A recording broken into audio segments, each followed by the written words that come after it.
I pass away. But as long whatever, as we can agree that you can it's take the not house from a place and of the house is Place of what? being, you know what I mean, financially. Oh no! I'm not looking in. I'm not looking like that. But I think it is a bit of that though. No, the reason why it is like that. There's ways, like I said, if you want to look at it from that point, there's when people say, I want to leave my kids this, and this, they are way better ways to leave your kids stuff. It's like put money in trust, 100%, different but the things, thing is, trust that, you know what I mean, appreciate But over for me, time. but there's no right or wrong answer here because at the end of the day, you can leave your kids 100 bags. No, I'm not saying there's a right or wrong answer, but I'm saying is the one thing whenever you ask people why, the main thing is always, I don't want to rent because you know what I mean, if I'm renting, I can't leave my kids this, and this, and I'm like, you can. So imagine you had you know what I mean, you've put these different trusts or whatever, 100 bags or whatever. I forgot the name of this one. So, you know what I mean, let's say over the year you make about 16 bags in interest or, you know what I mean, or dividends or whatever they want to call it. You know what I mean, over the year, you take that and you put towards your rent. How much of your 100 bags have you spent? No. What's paid for everything? Your 100 bags. You know what I mean? You've taken that 100 bags, whereas you would have put that into the yard. You know what I mean? You're still paying XYZ. So what I'm saying is, for people, there's so many other ways. If we're saying we want to leave our kids things, I'm just saying there's so many other ways. You're saying that trust is 16%? No, I'm saying there's just different. There's a name for it. I'll show it to you. No, that's a high, bro. No.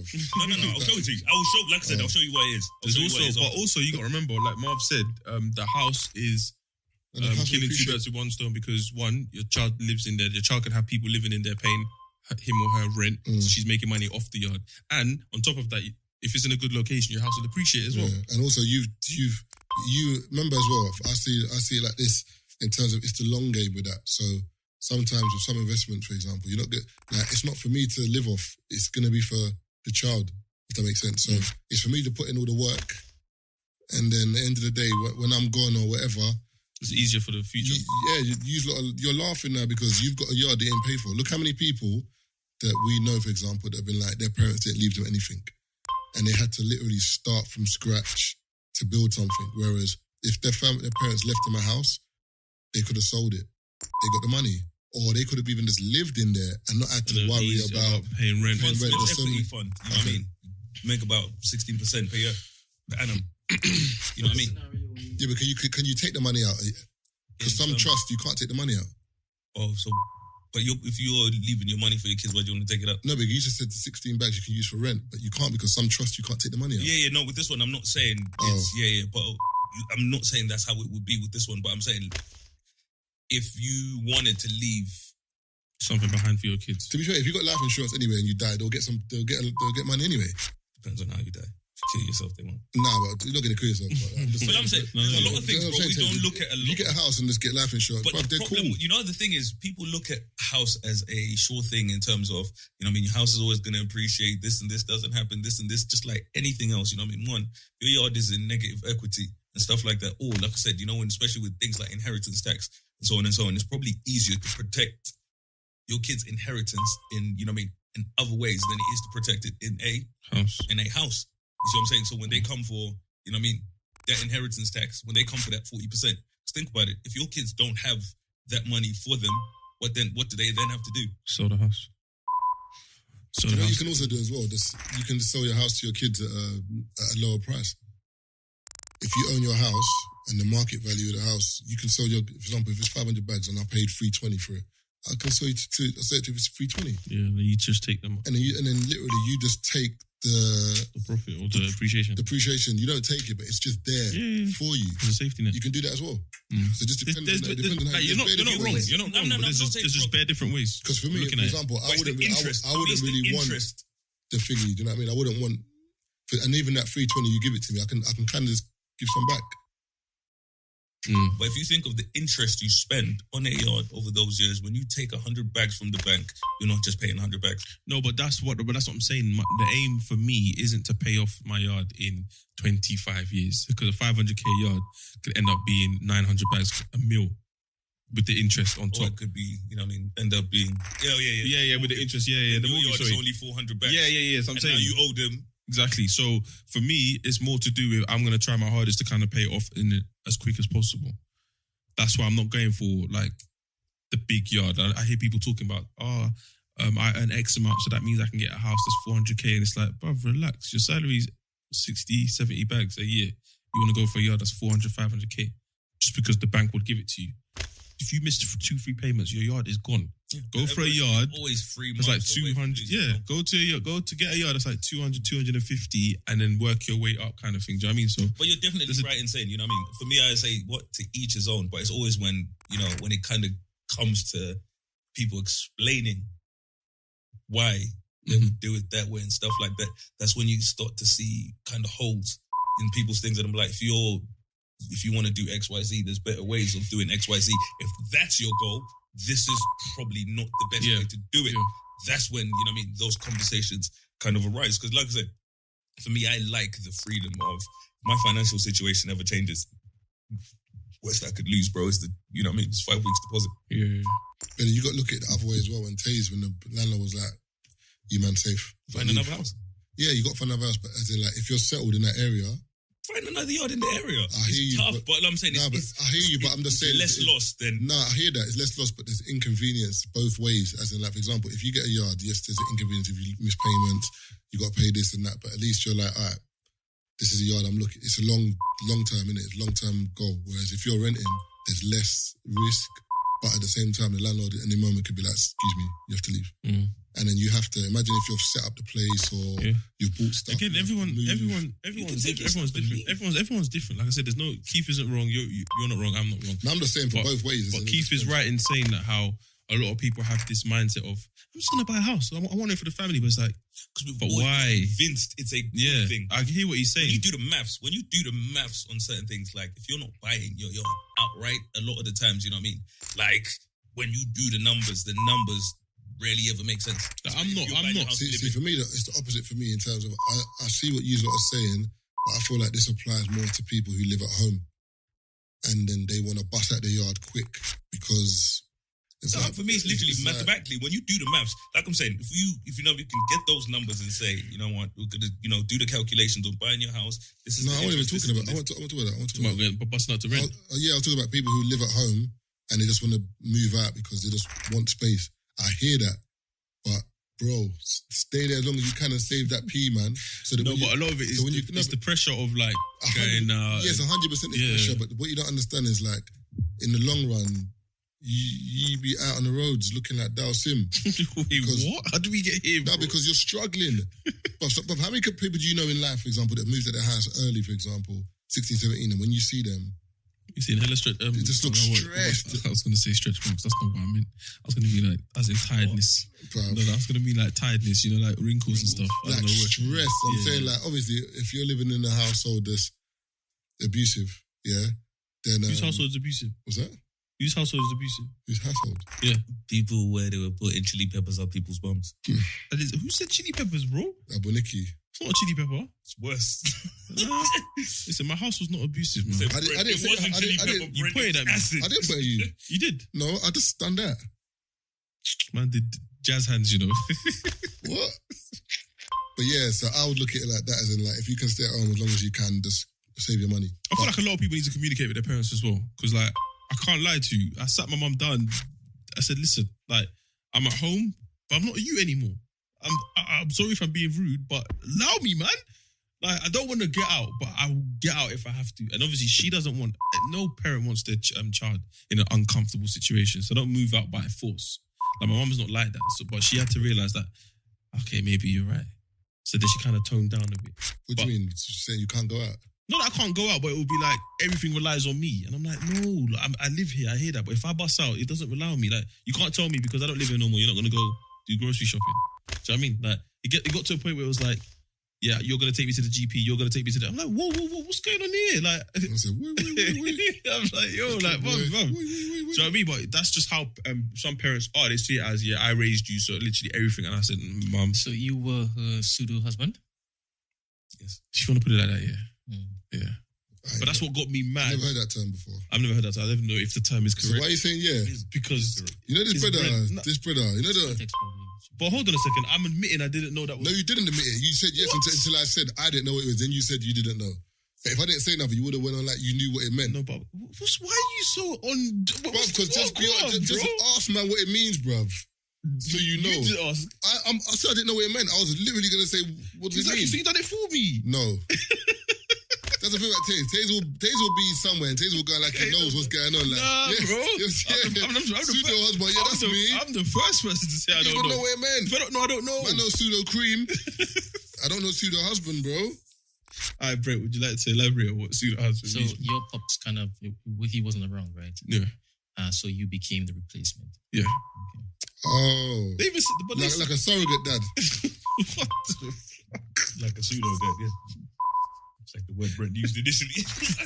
No, but like a surrogate though. As in like a replacement, as in, you know what I'm saying? Okay. You don't know what that means either. No, I do. I just don't know how you got there, but okay. So yeah, that's basically what happened in it. And then it got to a point where I was like, nah, mum, allow me. Sometimes people just need to move out to build responsibility. There's that as a lot well. of people. Yeah, there's that as well. A lot of people have been You get at home uni. for so long that by the time they move out, when they're grown, a lot of people have not learned how to be on their own. You know what I mean? Because living with your parents is easy. For me, bro, I didn't realize, you know what I mean, all the things I had to focus on up until. So I had to, you know what I mean? So not to say I wasn't, you know what I mean, my mind wasn't in the right place. It was only when I went out there where like everything now begins and ends with me, essentially. You see what I'm saying? So literally, if I don't pay XYZ, I don't eat. If I don't pay these bills, there's no life. If I don't do XYZ, for me, there's no safety net. Some people like, shit, it's the fact they could go back home. Eventually, for me, there's not that. I don't have that. So for me, like, it was great when I moved out because I really learned how to be, and it took my drive from here to, because one thing I'm not sure if I've ever said it, when I moved out of my dad's house, bro, I moved out with 1 month's rent. So literally, No, you said it, yeah. when I was in that situation, bro, it was literally for 30, bro, Brent, every 30 days, I had 30 days to get To my make affairs the in next order, month, you know what I mean? So, you know what I mean? And that didn't last very long because I got my shit in order, and the push I had to do what I needed to do kicked in very quickly. But literally, that's all I had at the time. So it's literally like, it's either it's going to work or it's not going to work. You know what I mean? Again, it's not for everyone, and not everyone can be in that situation. But when you have to adapt, when you have to figure shit out in the moment. I think the point that Marv made is sick, yeah. It's like, obviously a lot of people experience it when they go to uni.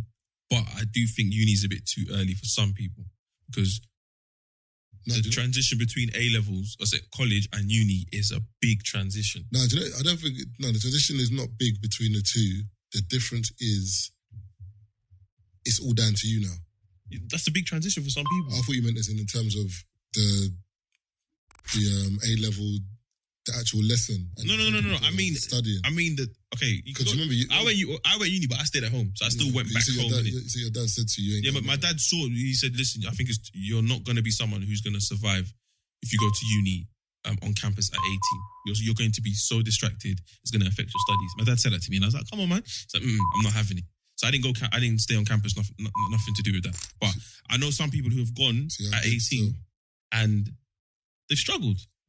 Like, cause remember, you go home now, mum's is gonna cook some food, or you can go in the cupboard and there's a snack somewhere because your mum's done grocery shopping. If you don't, some people don't even know how to grocery shop. Textbooks. You know the maddest thing about uni? What do you got? It's salt and pepper in the cupboard. In terms of when you get to uni, you see how your parents have treated you, and you kind of, it becomes very apparent, like which life skills you have, and and how involved you were. So basically, when I got to uni, I realized, you've done all right. Yes, they say I could do laundry, I could wash, I could cook, I could do all those things. But there's a lot of people who couldn't cook, bro. Couldn't do their own laundry. I'm like, their mums will tidy their room. Their mums will iron for them. Their mums will like do everything. Like, but literally, they didn't do anything in their yards. So when they went to uni, it's like, shit, what do I do? Man, I ask you the laundry room. About why they like that. Because of you. Bruv. How'd you tell her the washing machine? Man, I say to you, so would I put the detergent? Brother, you okay? What do you mean? The one that says one.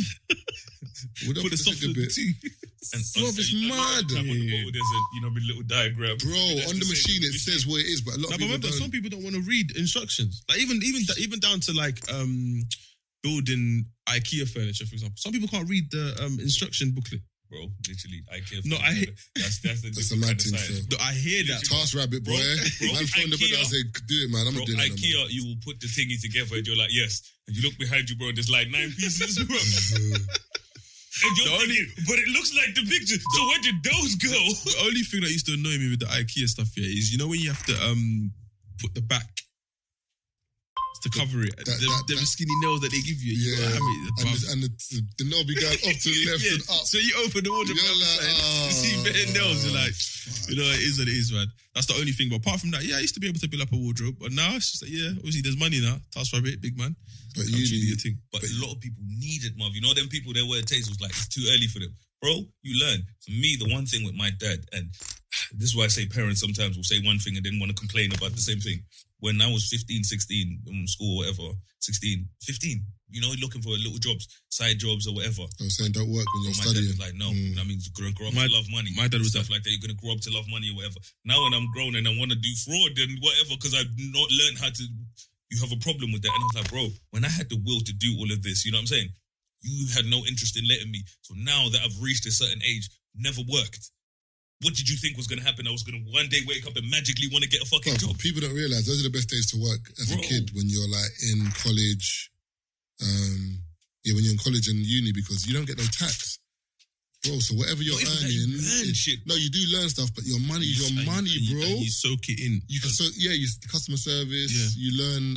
you learn a lot to interact with people, you learn about money, you learn about product placement, you learn about so many things that you don't realise, that pivotal moments. That even that you can take into a work environment. Man was working in Barrett's at I think I was 16 or 17. It was late. £4.50 an hour. I remember because I used to spend £4.50 on lunch. And I was like, all right, that's an hour's shift. So I remember that. And then for some reason I thought it was £4.50 a day. And I thought, man, respect. His whole wage break. I was doing 10 hours a week.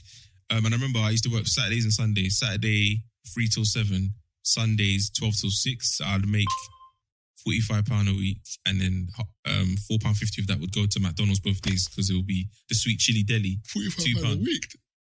Yeah, 10 hours a week. That's what I was making, yeah. And then I remember, in order to kind of like, not even to get a bonus, it was more to do with your supervisor being happy with your performance that day. You had to sell shoe care. So I'm already selling a £20 shoe. Yeah, all of that stuff. I have to sell insoles, I have to sell laces, and I have to sell the shoe spray. And this is on top of the shoe. I'm like, bro, in my head, I'm like, brother, they just bought a £20 shoe. They don't really care about protecting £20 shoe. As a person that wants to buy shoes, I don't want to buy that shit, so I know nobody else does. So I'm saying, but you have to sell it. And if your supervisor sees you and you're not really trying to push for the sale, the end of the day is... Nobody wants to buy this. Bam, the end of the day is long for you. But obviously... gift of the gab and all that stuff. I used to be able to sell it. So even that, I would say, that kind of helped. Now, and then one day... lying to people. Basically, this would protect the... Then one day, my brethren came to the shop floor and he was like, yo, Taze, I really like your clothing. This one I had 4 tees. He was like, I want to get a hoodie. I was like, I'll come tomorrow. I'll bring it in. It's like, cool. So he came the next day. He gave me £45 for the hoodie. And he cut out. And I looked at the £45 in my hand. I said, bro, I just made 2 days' work in one transaction. I looked at my supervisor and I said, yo, big man, man's gone, fam. He goes, what? I got you for Christmas. I said, Christmas where? I said, nah, I'm not doing Christmas sales. Do you know what they do in Christmas sales? They get a box and they put all the size 3s in one box. As in the left shoe. All the size 4s in one box. And what happens is you come in and you find the right foot and I have to go digging into this box for the left foot. So I could be in the back for like 2 minutes trying to find... That's not really long. Huh? 2 minutes. I thought you were going to say something like 10 minutes. But it's a sale. Like... Everybody's trying to find... I used to work in a shoe shop. Nah, I said, nah, big man, I'm not even doing this. I can't remember his name, my manager at the time, but I remember I saw him in Adidas. But this is when Faded was doing well. So I've walked Black guy, white guy? Black guy. So I've walked into Adidas. He goes, Marcus? Nah, his name begins with L. Lance, Leonard, something. Lloyd? Nah, Leonard or Lance or something. Then I walked into Adidas. Cute, she was like, Lloyd. I walked into Adidas. And that's when Clement used to work there. I'm like, he's like, I remember you. I was like, yeah, I used to work with you in Barrett's. And he's like, oh, okay. Because even the brother that I used to work with when I used to do debt collection, my supervisor, he works in a car showroom. And I went in there to get my car serviced one time. And he's looking at me and he's like, I recognise you. I was like, we used to work at Providence together. And he's like, oh, yeah, how you doing? So I started telling him what I was doing. He's like, oh, shit. Is that one you guys used to finesse the old people? I didn't finesse the old people, bro. They used to show up to their house in bread, and man's like, you know what? You're nearly out of debt. Want to borrow 4 bags? Even that again, that's that was selling. It was like, all right, cool, you got £50 left. But it says selling. You were finessing. Yeah, basically, you got £50 left, but Christmas is around the corner. Would you like an extra grand cash right now? Tastes like that new PlayStation coming I'm out. just saying, buy kids some new shoes. They're like, what happens with my new? I said, well, no, we'll clear that. So you got £50 left. I've got a grand cash here. So what we'll do is we'll clear that. But you got to open up a new one. So you have £950, but you've got to pay me £5 for the next 2 years. They bypass that and they say yes. And I'm like, after a while, I was like, no. One woman was crying to give me like £4 in change. So what do you do, bro? Take the cat. No, I bust out. But my manager was a piece of shit. So he didn't take the £4. I'm like, Bro, it's business. Hello? You think you can come back to like, that's why £4, that's why I left. The appealing part of it was there was a married couple and they had patterned their books so mad they were clearing about 4 bags a week. Additional. As in, they're going to people's houses and having dinner with them. Oh, yeah. They built their clientele. I thought you meant, clients you had and they were, paying off 4 bags a week. So No. Their whole book will probably his and hers. So 2 bags each. As in, that's how much they were collecting in debt. That's mad. Do you know what I mean? So it's like their books was nice, and I'm like, nah. But I had one client, 6 bills a week, and then when he's like, yeah, I've given the debt to a consolidation company. I said, brother, come on, man. I phoned him. I said, bro, why did you do that? He's like, I couldn't keep up with the payments no more. I'm like, come on, man. We could have negotiated something. Come on, man. Could you give me $550 or something, man? He did that, man. So when he I got these cheeseburgers, man. Like, how dare you go out there and get help? I like, You know what I mean? How dare you go out there and bread and you get help for this debt that you can't afford? But you see some of the people that I was meeting, yeah, like besides the old white ladies, yeah, some of these men were young, you know. You could just tell that they got themselves to a spot of bother and they just decided to get... Spot of poverty, you know. No, because like, why would you go to Provident? Man's using them 1970s words there, man. Spot of bother. Nah, it's like, Cup bro, of like, tea. why would you go to here? Like, when you get a loan from the bank where the interest rate is a bit better? So because these might not do no credit check, you know. Do you know another thing about That's working? the whole point. I know where you live. No. Another thing about working is that you meet people from different areas. Now, when I used to work in West End, I used to know girls from Ealing, guys from Camden, like guys I would have never ever met. Yeah. Because where I went to school, the catchment area, do you know what I'm saying? Whereas when you work, you meet bare different people, or you see people coming in as well. So you're not the world starts to become bigger and bigger. Oh, what, Camden? I've never been there, you know. That's like even what's it called? Even traveling. Obviously, I got the pleasure. Some people don't have the pleasure of traveling at a young age. So, like from college, Which church in Nigeria? I've been in Nigeria, but then obviously when I flew up myself, I was laughing. no, because like Miles, for example, Miles went Mali at like 18. Myth. I could tell my dad I'm going to one of these party holidays. Is Miles' mum white? No, I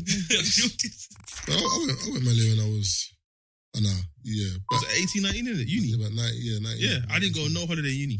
Doomed. Because when I finished uni, I went on my first holiday. No, but I could pay for it now. It was like I couldn't pay for it. Daddy was just not having it. Nah, see, if I could pay, if my parents one of them vibes, if you're asking me for the money, you can't go. But if you've worked hard and you pay for it, just behave yourself. No, it wasn't even like that. It was more when I finished uni, it was like, yeah, okay, cool, I'm going. And then, and I think my parents were more on like who you going with. But there was my brethren that they knew. So the other ones were like, your mum and dad were like... That's because they didn't know who was in Mali when you get there. No, they were Your cool. mum is like, it's not who you go with, mum. It's not who I'm going with, mum. It's who I'm meeting when I get there. No, the guys I went with, I'm talking about. Yeah, that's what I'm saying. That's what I'm like. Your parents were worried about the wrong things. They were worried about who you're going with. Instead, they should have been worried about who's in Mali when you get there. Oh, okay. No, but it's weird because like, Sam, if you speak to my dad would make out as if I'm mad irresponsible. But if you think about it, back then we were. For me, you know, my excuse that was... bad, What did you show? What did you show him? Huh? What did I show him? You must have shown him something. No, I just showed him that I didn't need him. Do you know what it is, Taser? So I didn't ask him for nothing. When we So look like, at what it are now, you doing?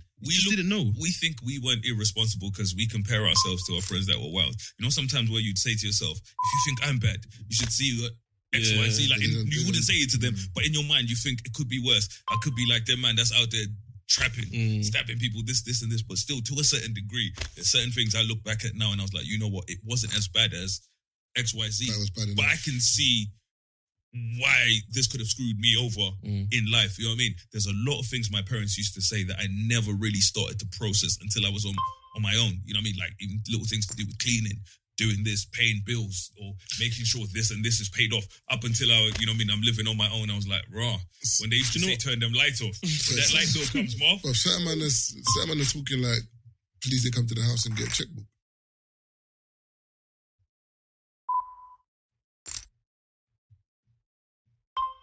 I'm still waiting for the point to land. I know my story, but I don't get it.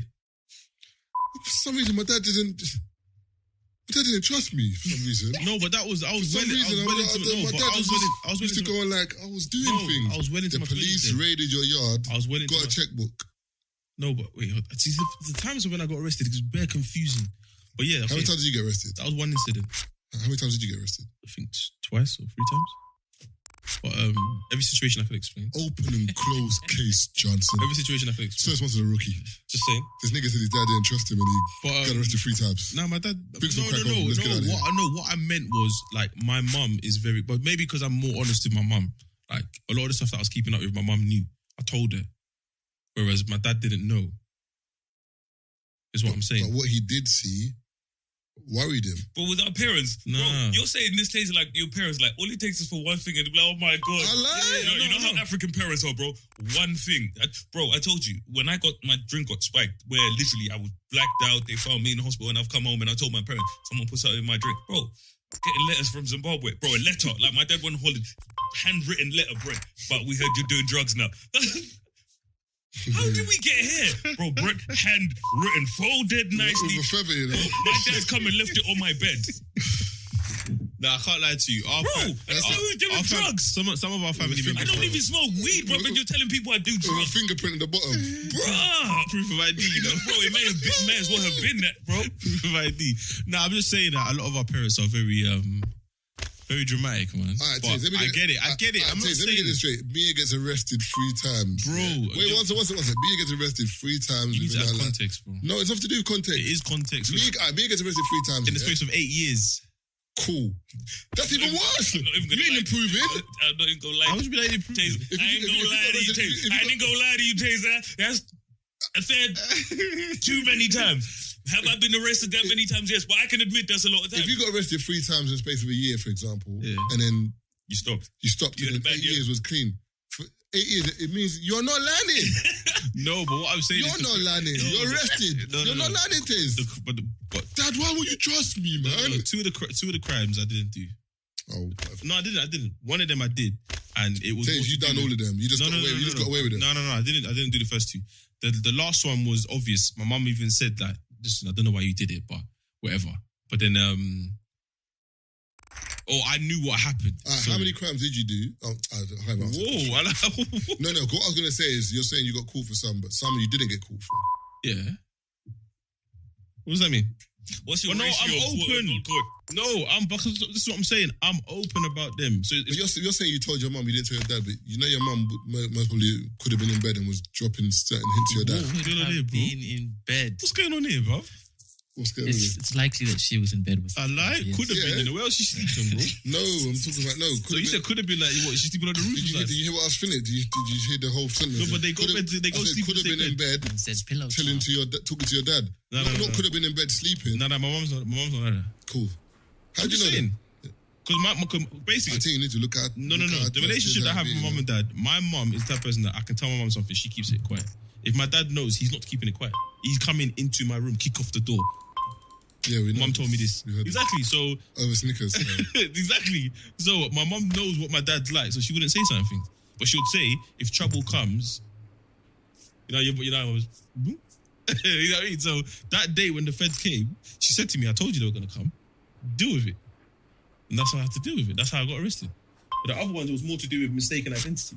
So I remember the day. So is it, as Keith said though, is it us? Is it our parents being too much, or is it really? No, Mark, you're actually right, Mark. In terms of, imagine your son's caught up in, mistaken identity, whatever, twice. Bro, I'm looking at you like, what is it that you're doing, bro? That's landing you in this shit. Yeah, right. As a parent, no. So at first, when you're younger, you're in your mind, you're like, come on. In your mind, you're like, bro, I didn't even fucking do anything. Your parents' mind is like, brother, you know what I mean? Know how much worse this could be. Next mistaken identity, you're getting run down by mandem. No, that's what I said. I hear them. And also as well, African parents, you're forgetting, when they come here, They didn't want nothing to do with the police. Yeah, no trouble. Move. But they don't have papers. You know what I mean? People, bro, like, we don't have papers and this is what you're doing. They're trying to move as clean as and possible. so if you're getting involved in stuff, they can't fathom it because they're like, I kept away from these people. As I've gotten older, I've realised, okay, cool, it was definitely hard for our parents. But at the same time, you've put us in a different environment to the one that you grew up in. So there's certain rules that we can't play. Like I said to you, when I'm in my house, it's a Nigerian house. When I step out, I'm in a society that's very, very mixed. There's certain things that were okay at home that's not okay outside. And there's some people you can see the ignorance in some people where it's like, that's because you're comfortable doing that at home. Doesn't mean you can do it outside. So we've had to adapt and tell our parents, yo, outside isn't like this anymore. Because remember, a lot of our parents stay in the same community. My mum goes out, she goes to a Nigerian party. She doesn't go Weatherspoons. Doesn't go Yates. Doesn't mix with other people. If she's going out, she's going to where everyone is predominantly Nigerian. Do you know what I mean? Even when she goes out to do her shop, she don't mix with no one. Mum don't even say hello to the neighbours. So a lot of everything that she does, she doesn't have. My mum doesn't have a friend who's Asian, a friend who's white. Everyone is like, what? Everyone is Nigerian. And the majority of my family is like that. Like I said to you, the only person that's mixed in my family is Mia. Everyone else, even my uncles who's had kids, cousins who've had, everybody is 100% Nigerian. Nobody's mixed but Mia. So they're very, very, and none of my cousins who are girls have had any kids yet. But a lot of my uncles who have, I think there's about 10 kids on my mum's side now. As in my mum, my auntie, and everybody else's uncles who have kids, all fully Nigerian. So when they talk, they have the same language as well, not even a mixed tribe like Chizo tribe, Igbo. Everybody's Yoruba. So with my family, what I'm trying to say is that everybody's views are going to be the same. It's weird. I'm the only one I can really say, as in our side of the family, that's actually stepped out and gone, nah, this is different. Like, Taser, you're not calling me Femi or Benga. No, Taser. And they've accepted it because they're like, all right, cool. But I get it that you've had a certain upbringing, so this is why you've come to this country and decided to kind of tackle society in your way. But what I'm saying is, I've stepped outside, I've gone to school, and I'm growing up with Asians. I'm growing up with white people. I'm growing up with... Things are different for me. But don't you find that interesting, though, that because you're saying that and you're saying you're changing stuff and whatever, but then the people that you're growing up with ain't. So the Asians you're growing up with, they're still talking to you, but they're still doing what they're doing. The certain other people, and I'm trying to think of other colours, I don't know who else you're growing up with. Like, for example, I grew up in East, there's a lot of Asian men I know. Them man will crack joke, them man listen to Tupac, whatever, but when they go home, it's what we do. Again. It's them man are back to the square root of where they come from. You know what I'm saying? Yeah, but it's the same for us though. It's not, because you've just said that. You've just said that because basically you're saying you've changed because of the influences around you, but I'm saying it's interesting because there's a lot of other cultures. But they've still changed though. Because when they come up, they haven't changed, because in terms of them being true to their tradition, they've stayed there. That's my point. Yeah, but have I lost my tradition? I don't get it. You're the one who said it. No, what I'm saying is the way my mum and dad grew up back home, you can't come and instill that outside of your house. But no one said you can instill that. I'm not, but I'm saying that's how it came. I'm talking about for you as a person. Basically, I'm just trying to talk about in terms of you and your culture and in terms of how you are as a person. Yeah. That you've kind of embodied like Britain. Like you've basically embodied. Yeah. Because I grew up here. Because you grew up here. Yeah. But I'm saying, but a lot of other cultures grow up here as well. Man said chicken and chips. Man said chicken and chips stays. But they don't. But they embody it in a different way. They embody it in terms of I'm here and I speak English, but my tradition is there. You know, I'm not really involving myself in this. Well, that varies though. Like, who can you say that has done that? Some people, you've definitely had to mix. Well, speaking of British, when you're saying mixing, you obviously have to mix because I go to school with you. That's or what I'm whatever. saying. Yes, but I'm talking about in terms of your culture, you don't mix like that. Do you know? I don't know if you understand what I'm saying. You know what I'm saying, Brent? They're waiting for their parents to pass away. The recklessness to spread. Jesus! Wow. People like you guys keep saying. Wow. Because I hear you. Nah, tell me to shut up. There's certain girls right now that want to date black men. But when he leaves, the dad's like, inheritance ain't going your way. That's the same thing. I'm not talking about that. I'm talking generally speaking in terms of cultures. Not anomalies where there's like a girl who likes black brothers or a guy who likes black brothers. I'm talking about generally Wait, like this, you know, it's actually brought up an interesting thing because when you think of, so when we speak of the UK, we say it's multicultural. Cultural. Yeah. You know what I mean? We speak of multiculturalism. No, we have different cultures living in one place. Yeah. We are. When I say London is not as multicultural as we make it out to be, do we have multiple cultures living in one place? Yeah. Yes, but a lot of those cultures tend to you. Multiculturalism is when we merge. You know what I mean? That's what I'm we saying. find a way, and that's why I think what you're saying goes back to what you're saying, where those, you know what I mean? That's why it just doesn't change for the most part. Where you have anomalies, but like that's Taser. what I'm saying. But I'm saying Taser. See, No, but how am I an anomaly? One second. No, I'm thinking that's what Marvin's saying. What Keith said is perfect because what Keith is saying is in terms of it's a multicultural nation. I mean, there's a lot of cultures living together in one place. Yeah. But you're someone who is one of the only people who, not saying it's just you by the way, but that you're actually multicultural in terms of it is what it is. You don't care about colour like that. Not even, and no, I feel like it's a confusing space to be. So, like I said, no, Taser, you're, you know what I mean? Not to say you're wrong or not to say he's wrong in any way. So it's for you, it's literally like I'd say you're one of the few people that's found a way to navigate both. So you can go home where your mum is very Nigerian and she doesn't deviate from what she knows. Yeah.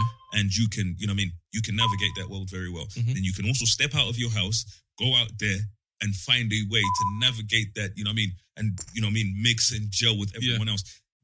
You know how many people struggle with that? You know what I mean? Where a lot of people, and when we look at kind of mental health issues in our community, I feel like a very big part of that is a lot of people don't actually know how to be because they go home, it's one way. And then when they leave home, it's a totally different way. So you find people living double lives. You found a way to say, I am Taser at home. I am Taser when I leave home. I'm Taser in this environment that you live in. I'm also Taser in that environment. So certain people, what then happens is when they're at home, they're, you know what I mean, home Taser. Yeah. When they leave the house, they're outside. And also your choices as well reflect that.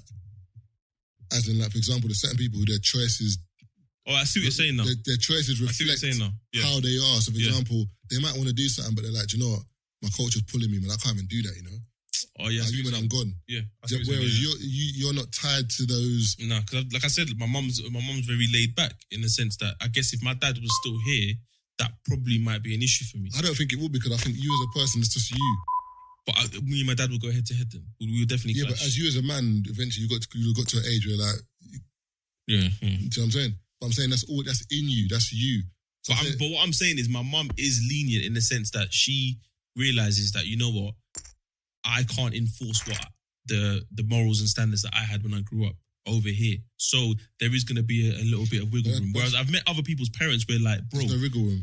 No wiggle room. And I'm like, yo, you're not back at home. But that's what I'm saying. That's what I'm saying. It's interesting because there's certain cultures that like it's unanimous, as in like there's no wiggle room, bro. There's not even like there's no wiggle room. But I feel like as time is going on, you know what I mean? Maybe I feel like they are changing a bit slower than everyone else. But you find, you know what I mean, as you know, from generation to generation to generation, we are becoming, because we know when you kind of speak of culture, a lot of people struggle with the cultural aspect because, you know, when you talk about culture, you know what I mean, tradition and stuff like that, this is our culture, if you think about it. So if you're Nigerian and British, your culture is a combination of both.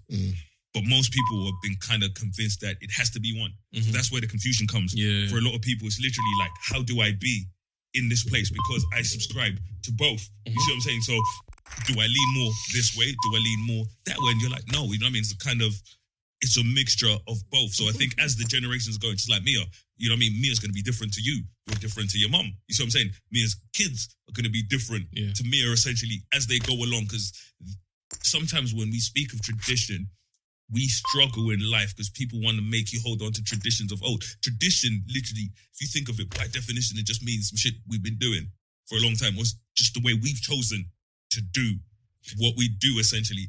But what happens is sometimes we want to hold on to the ways our people were doing things, but you have to think they did things that way then because it made sense then. You know what I mean? They probably didn't do things in the way people before them did those things because it probably didn't make as much sense. So you have people that are living in this country now where they're stuck in between two worlds, where they feel like they have to live in two worlds, whereas you live in one world, you know what I mean? It just gels. It's supposed to gel, you know what I mean? But like you said, some people's parents and families aren't lenient.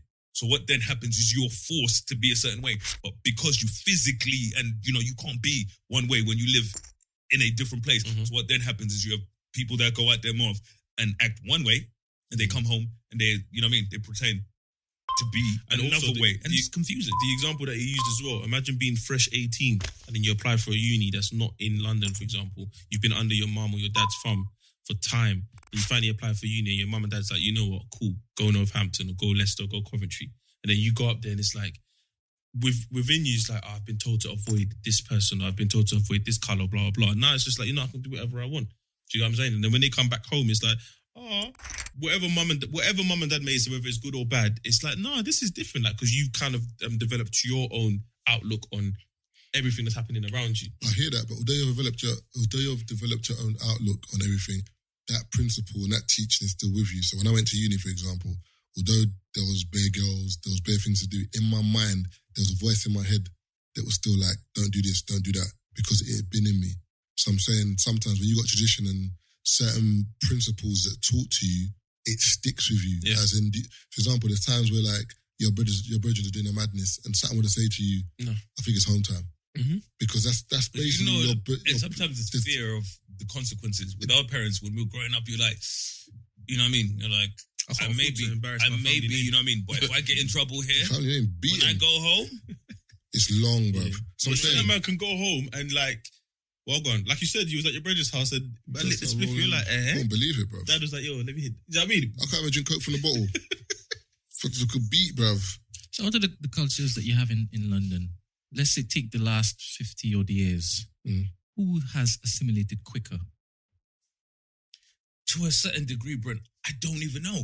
Because I feel like everyone is really, and I feel like now, especially now, bro, we're all so much further than we should be. Because if you think about it, everyone is really trying to denounce being British. Have you noticed that?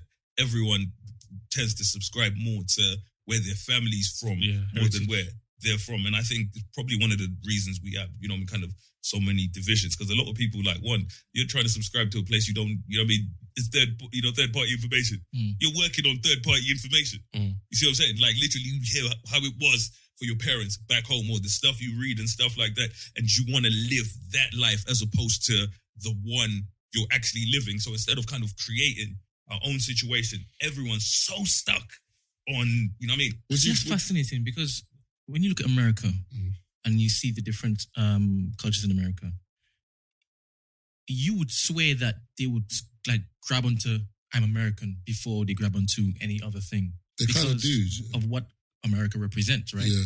But what does this country have for me, a black man, to be like, nah, I'm black British. Yeah. As opposed to I'm Trinidadian. I just have to be living here. Yeah, it's true. America's a different animal. Because America, you got some black people that you'll call them African and they're like, no, I'm American. And you're like, but it's because of the story that ties with it, though. But with a lot of us can trace back our roots. Like, we can go back 2 generations and we know where we're from. A lot of them Americans don't know. They couldn't tell you where their family's from. Yeah. So even if they wanted to, kind of tap into different cultures, they wouldn't even know where. So literally, where does your family come from? But I think their whole thing is we built this country, so we're from here. Because at the end of the day, even that, bro, a lot of them have no idea where their people come from. It's not even that. It's a case of like, this country was built on the back of slaves. How dare you say I'm not from here? Yeah. It doesn't make sense. Like, of course I'm from here. And also as well, America is a very patriotic country. Like here, for example, in the UK, how many people know the national anthem? I don't even a lot of British people. That's what I'm saying. British people don't really know. But in America, bro, you better know that if you're not singing that, they're questioning like, what are you, American? But Americans are socialized to believe America is the greatest nation on earth. Yeah. That's what I'm saying. Everyone wants to be from there. Yeah. Even black people in America that see themselves as, they're oppressed over there, but they still see, some of them see themselves above Africans. You know what I mean? Like, we got it bad, but you're African. I'm like, bro, you don't even know what it's like over there. But remember, a lot of Americans, they're not traveled. So they don't. Some of them ain't even got a passport. Yeah, a lot of them have never left their state. Yeah. So it's just that. But LA, Miami, and them places there, though. You're talking about British culture, Brent. Sorry, Dave. I was watching we were talking about Somali pirates last time, yachts and stuff. Bro, they got kidnapped off the coast or whatever, and pirates had them for a year and a half. So they paid the pirates, you know what I mean, and they're about to release them. So they're talking about, So they're asking the niece who's going to go pick them up or whatever. You know what I mean? So, you know what I mean? What meal? It's their first meal. What's their favorite food? Or what meal are you going to get them? You know what I mean? They've been in captivity for a year and a half. She says, boy, you know, I don't know what they want to eat, but you know what I mean? I know what my favorite meal is, you know what I mean? British culture, bro. It's got bangers and mash. And I was like, you think after being held by pirates, yeah? It's a creme brulee, for 18 bro. months, Brent. What I want to eat is bangers and mash. It's a creme brulee. And, Brent, you know, you're like, duck Abdi, eggs. like, let's go. I'm going back. What? Guinea fowl and a white wine sauce, bro. Pheasant. And breadcrumbs. I said partridge. Man getting peacock. Oh, Bro, shit. yeah. But she was like, yes. But So- that's British culture, Brent. There you What go. were you saying? Bangers and mash. So what culture do you think? The question that you posed. Because you posed it for a reason, right? Yeah, but You saying black people, black cultures. okay, Yeah, I believe so. Yeah, and if you think about it, I definitely do. I'm not sure about overall because I'd have to kind of I want to get think the about reason. it. 'Cause But I'd say they definitely do assimilate better than Africans. Yeah. You know what I mean? And again, partially because they've been here a lot longer as well. Mm. So we kind of have to factor that in. You see what I'm saying? But this goes back to the why, point that why I do you made. think?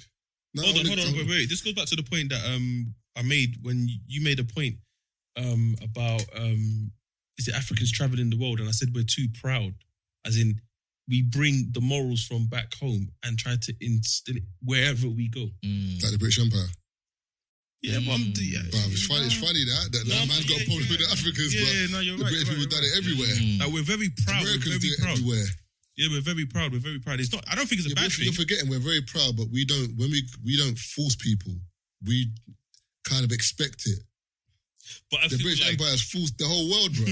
okay, so when we talk about kind of assimilating and stuff like that, so when you look at, you know what I mean, the British and whatever, so they have power. So when you have power, you can impose your way. But when you assimilate, so if you don't have the power and you move into a place and you refuse to assimilate, it makes things a lot harder for you. If you know what I'm 100%. saying? So like I'm saying, 100%. because they have power, it's literally like this then becomes the standard. You see what I mean? And when it becomes the standard, it's a lot easier for them, you know what I mean, to think because they have power. You know, that's what power does. Power allows you to say, these are the rules. You go with the rules. So when you come in and you don't have power or anything close to it and you refuse to assimilate, you stand out. So it's like, oh, so that's how you people want to be. So you struggle in life. It's like moving into a place where they speak one language and you refuse to learn that language. Yes. So you know what I mean? How you You gonna could have navigate? stuck to your values, but you now struggle to navigate that place because you can't speak. The But then if language. you have power, you come into this area and you're like, this is the language we speak now. You see what I mean? That's easy because everyone now, because you have power, everyone has to go by that. And that's what you said, you know, kind of with the British, the Americans, and even with the Chinese. I was watching a documentary about when they move into, you know what I mean, different places and they set up their camps and stuff like that, they don't learn the language. You know what I'm saying? So they set up their own situations and stuff like that. So when you go to Nigeria, when you go to the Caribbean, when you go to Trinidad, wherever there's Chinese, when you go to Jamaica, when you go to Zimbabwe and whatever, it's not like Chinese people speaking, you know, Yoruba. They don't speak. Lots of them won't speaking even speak Mandarin, English. big They man. will speak, you know what I mean? Mandarin. The language they speak or whatever. So they'll come into those places. We're going to speak the language we speak. We're going to eat the food we eat. And this is it. So we'll build our community within your community. And because we have power and we can do X, Y, Z and we know what we want, we can do things. The power they have is the power they have is the knowledge and the know-how of them not knowing what they need to do. And So, they know it's literally, and sometimes the power also lies in, you know what I mean, why I'm here, my worth. That's what I'm saying, Yeah. because of the know-how and the That's knowledge. actually a question I was going to ask. I was going to say, at what point do you reckon you realise that, you know what, I'm actually worth something and I'm not going to tolerate certain things? Because even like, for example, in the event space, there's bare opportunities that could have come me and Matthew's way that we could have taken that was just bullshit. But we decided, nah, that's not it. Like, we've gone into venues and said, you know what? Do you remember back in the day when they were offering co-promoter deals? So like Lux, Faded, Recess would all do one night and it'd be the black night as opposed to Faded has a Friday and Lux has a Saturday. Do you know what I mean? And we were like, no, we don't want to do stuff like that. We want our own nights, but it's going to cost you more money. But obviously, we believed in ourselves, so we put up the money in order to take that risk. So you had a bit of power. So you had power in the sense that you had money and you had a brand to a certain degree. So you had more power than anyone else. So, you know, so before, like, so when you'd come in, before you had power, you couldn't do that.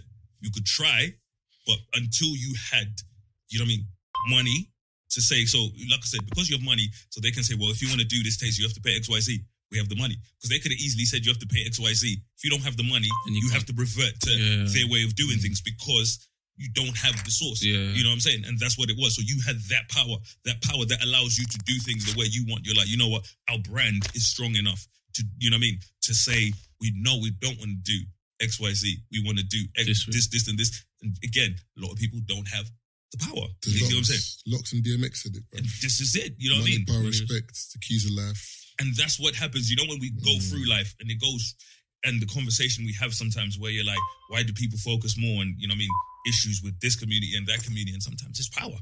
You know what I mean? He who has power can dictate how things go. You know what I mean? If you walk into this room, Marvin, you're the biggest, you're an MMA fighter, you can fight, you can stab guys, you can do this and whatever.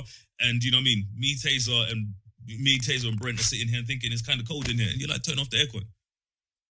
Or turn on the aircon. I'm hot. What are we gonna say? Aircon has to fly. Aircon has to come on. You know what I'm saying?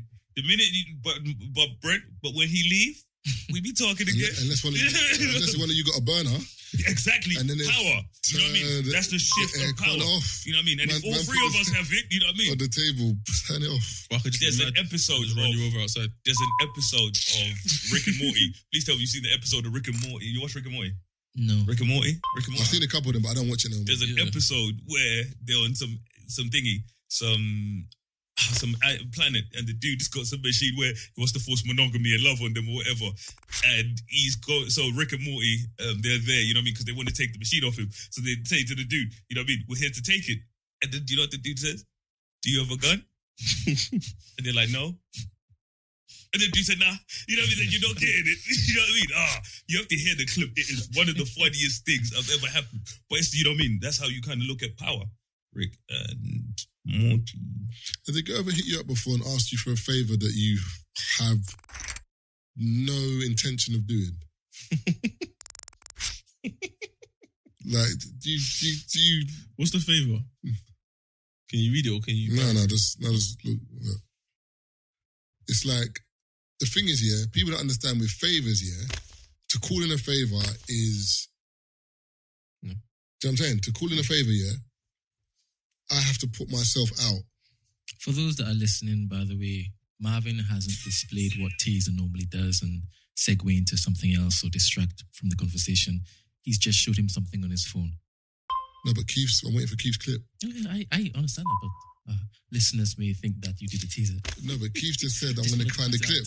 Look at this guy. No. Look at this. While I'm waiting for Keith to finger the clip, I just looked at my phone. It's not a segue. And even Taser segued just before this when he said about the event space, when we were talking about... No, it's all connected. It's all connected. No. Oh, wow. How is it not connected? It's not. Because we were getting deep into the colonialism. Like, the British Empire were going to get it, bro. I was on them. When Keith said power, I was going to say it with violence, but then you just changed it to raving. You just took the edge off. You can go back into it. Nah, the white man's got away with it now, bro. The white man's got away with it, bro. This is coming from someone who's wearing the England kit, you know. Be proud, bro. What? Be proud. 3 lines on your shirt. Did Sterling play for England? Huh? Just about. Just about. His performance. Just about. It's his performance that got him that. Trippier, mixed race. Where is he? He's in Spain, big man. There you go. There you go. As a 3 lines on Lingard, Rashford. There's no one else. There's no one else there. That's why. I'm gonna find it, and I'm gonna send it. There's no one else there. That's why Lingard. Send it to me. I can put into the Yeah, I'm gonna find it. Bro, it is, when I say the clip is one of the funniest things I've said. But yeah, it does kind of tie into he who has the source. And that's it. When you have power, you get to, you know what I mean, decide how everyone is. And there's a guy called Thomas O. And he was speaking about one of the things that was holding a lot of kids in America back and stuff like that was kind of, you know, you think of Ebonics, you know what I mean, slang and stuff like that. You had a lot of children that were, so, you know, they were refusing to even here as well. assimilate to the culture. And you find a lot of kids that speak with a lot of slang struggle a bit more in schools and stuff like that. Because think about it, slang, you don't think of it as something major. That's a totally different language. Do you know what it is with what you're saying? I agree with what you're saying, but I feel like the problem is, and we kind of highlighted it, when we've worked, we've been in environments where we realise, turn the slang off, you're in this environment now. So we can kind of navigate, like when we're with the man, the slang comes on when we're at work. But some kids, for example, they're not. Some adults don't even do it. Yeah, definitely, that's what I'm saying. But because they're kids that didn't learn to be around other environments. They just literally just. So he's been speaking that one language his whole life, and now he has to speak a different language. And it's hard for them. When me and Babs used to, when I used to kind of work with Pathways and I used to work with kids, and we used to do stuff like where you'd have, where you're kind of socializing them. So you'd have, and some of them weren't even kids, some of them, young adults and stuff like that, bro. Some people my age, where you'd set up a scenario. Scenario is you go to the club or whatever, you don't have your ID, or you want to buy a drink and you don't have your ID. You're like, have a conversation with the dude. How would you handle that conversation? If you look at the way dudes were just getting aggy, but you know what I mean? So in that scenario, like, but bro, you're the one without your ID. You're on the wrong. The rules in his situation, but again, you see what I'm saying? Because they're not socialized and the way they would kind of speak the language and so on and so on, it's like in a normal setting, this will hold you back because you are speaking a totally different language to everyone else, and that's what holds people back. And you found that a lot of the kids in America were being held back by the fact that, speaking a totally different language when they go into school. Comprehension levels. You know what I mean? You're not understanding because, you know what I'm saying? So literally like where they may even understand what's being said, but now to translate or to respond, it's kind of like the teacher don't get it. But it's difficult in different language. But the only thing in America, sorry to cut you, the only thing in America is like even when we went, remember, and we were driving in the cab, and the cabman was like, "Those are what did he call them, man? Government houses." But they had it had a particular name. Remember, we were driving, and then there was like the Uber helicopter that was like there. There was like a helipad, remember? And it was like you can get Uber helicopter to the airport. Then he was showing us these blocks, but there was bare blocks, and basically they're government housing, and you don't pay anything to be in them. But the government can control the heat, so they decide what temperature is. And if you earn any money, you're not allowed to live in these houses. But if you've got kids in that environment, for example, everyone is on the same page, as in they don't want to work because they'll be put out. So you're going to have everyone in that scenario, in that situation where like, not similar mindsets, but the mindset is very low. Like no one wants to work because, do you know what I mean? And then you're going to get people, the Ebonics in that area is going to be mad because that's all they know. They're not trying to bust out the area because mumsy can't afford nothing. Do you know what I'm saying? And even languages for different area. And just to show you how, there's subsections of this. The slang in Northwest is different to the slang in East. Different to the slang in Southeast, Southwest, different things, and you think, so even those people communicate differently within themselves, but none of them speak the language of the country, English. And when we look at it, when I say English, I mean the Queen's English. So I said, I'm not saying it's the right language, it's the wrong language. I'm saying it's the language of the land. The land we live in. But the maddest thing is you say that, yeah, but go to Manchester, them man they're leaving words out. I was watching and that's the what do you call it? The police cop stops or whatever they call it. You know them thingy. The man was like, don't leave car key. What? We're bare words missing. What do you mean? Do you know what I'm saying? Don't car key, them missing. Like what? Like, but I'm saying like it's weird. 200 miles that way, talk like that. Go to Birmingham, talk different. Go to Leeds, different. It's like, bro, this is the same fucking country, but it's not even that you talk different. The tone, you sound different, you leave words out, you add words. It's mad. But one thing you'll find that, if you look at the elites and anyone that's higher class in all of those places, if you look at it across the board, they all speak the same language. Good English. But you say elite, but I think that elite would be down here though, 1%. No? What do you mean? No, I'm talking about not the 1%. Not London, but in terms of London. When I say elite, I think maybe Windsor, them places. I feel like that's a bad choice of words. I'm talking about people. Yeah, I'm talking about, upper class. Upper class. When you look at upper class, upper, middle, whatever, but you find, upper class, wherever you go in this country, you will find one thing they have in common is how they speak. You know, maybe similar schools. Even to go to further your point here, talking about the people that speak in these deprived areas, but they're dominating popular culture. That's another thing that's a bit like, because remember, when they're on TV, and they're being pumped to the masses of the mainstream. They're talking how the man them talk on ends. No, but a lot of them kind of. There was a fly. Oh. I was thinking, why are you clapping? No, there was a fly. A lot of them learn to talk in front of a camera. Yeah, that's what it. Later on, that's what I'm saying. Depending on how far they want to take their career. And also as well, I feel like with a lot of people, I mean, a lot of kids as well, this whole bonnet thing is that it's not important to them. What's important to them is what everyone else is doing in the area to get out of the situation. Language is not the first thing. It's like getting money or becoming popular or whatever. Like, so it's weird as in like, they don't look at language as being important. Also, when we say language, we should also kind of express that body language explains it's communication. Yeah, because all forms of communication. Yeah, because you can see someone from ends, and by the way he's behaving, you understand. Whereas someone else will look at him like, I don't understand. What is he doing? Yeah, do you know what I mean? So because you're like, the factors from ends influence all of those things. It's like when people look at you a certain way. If you come from those areas, you know what I mean, where someone may have just kind of been looking at you because they thought you looked like someone, where, you know what I mean, for you now, because of the way you communicate in the ends, like, I have to watch back before you think I'm some kind of pussy. And then it turns into something else, you know. I need to let you know that I'm not that guy. But realistically, to me, it's literally like, okay, it's kind of odd. You know what I mean? You looked at me, I just thought you were someone else who's looking at me mad aggressive. Yeah. But for you, you know, in a certain area, it's understandable. I said, when I was in Australia, bro, I genuinely didn't understand why these motherfuckers were so nice in the area we lived in. Go up the road, people be really nice. Come down, people be really nice. Because for me, when I, you know what I mean, kind of growing, being in Heath, Croydon, Thornton, bro, you don't get people that are just nice for no reason. Yeah. Someone wants something. You see what I mean? And that's what it was like. Sorry, I'm doing a taser, but London's Ken just posted something. Look at that, bro. Episode 10 of Shots of Tequila came out today.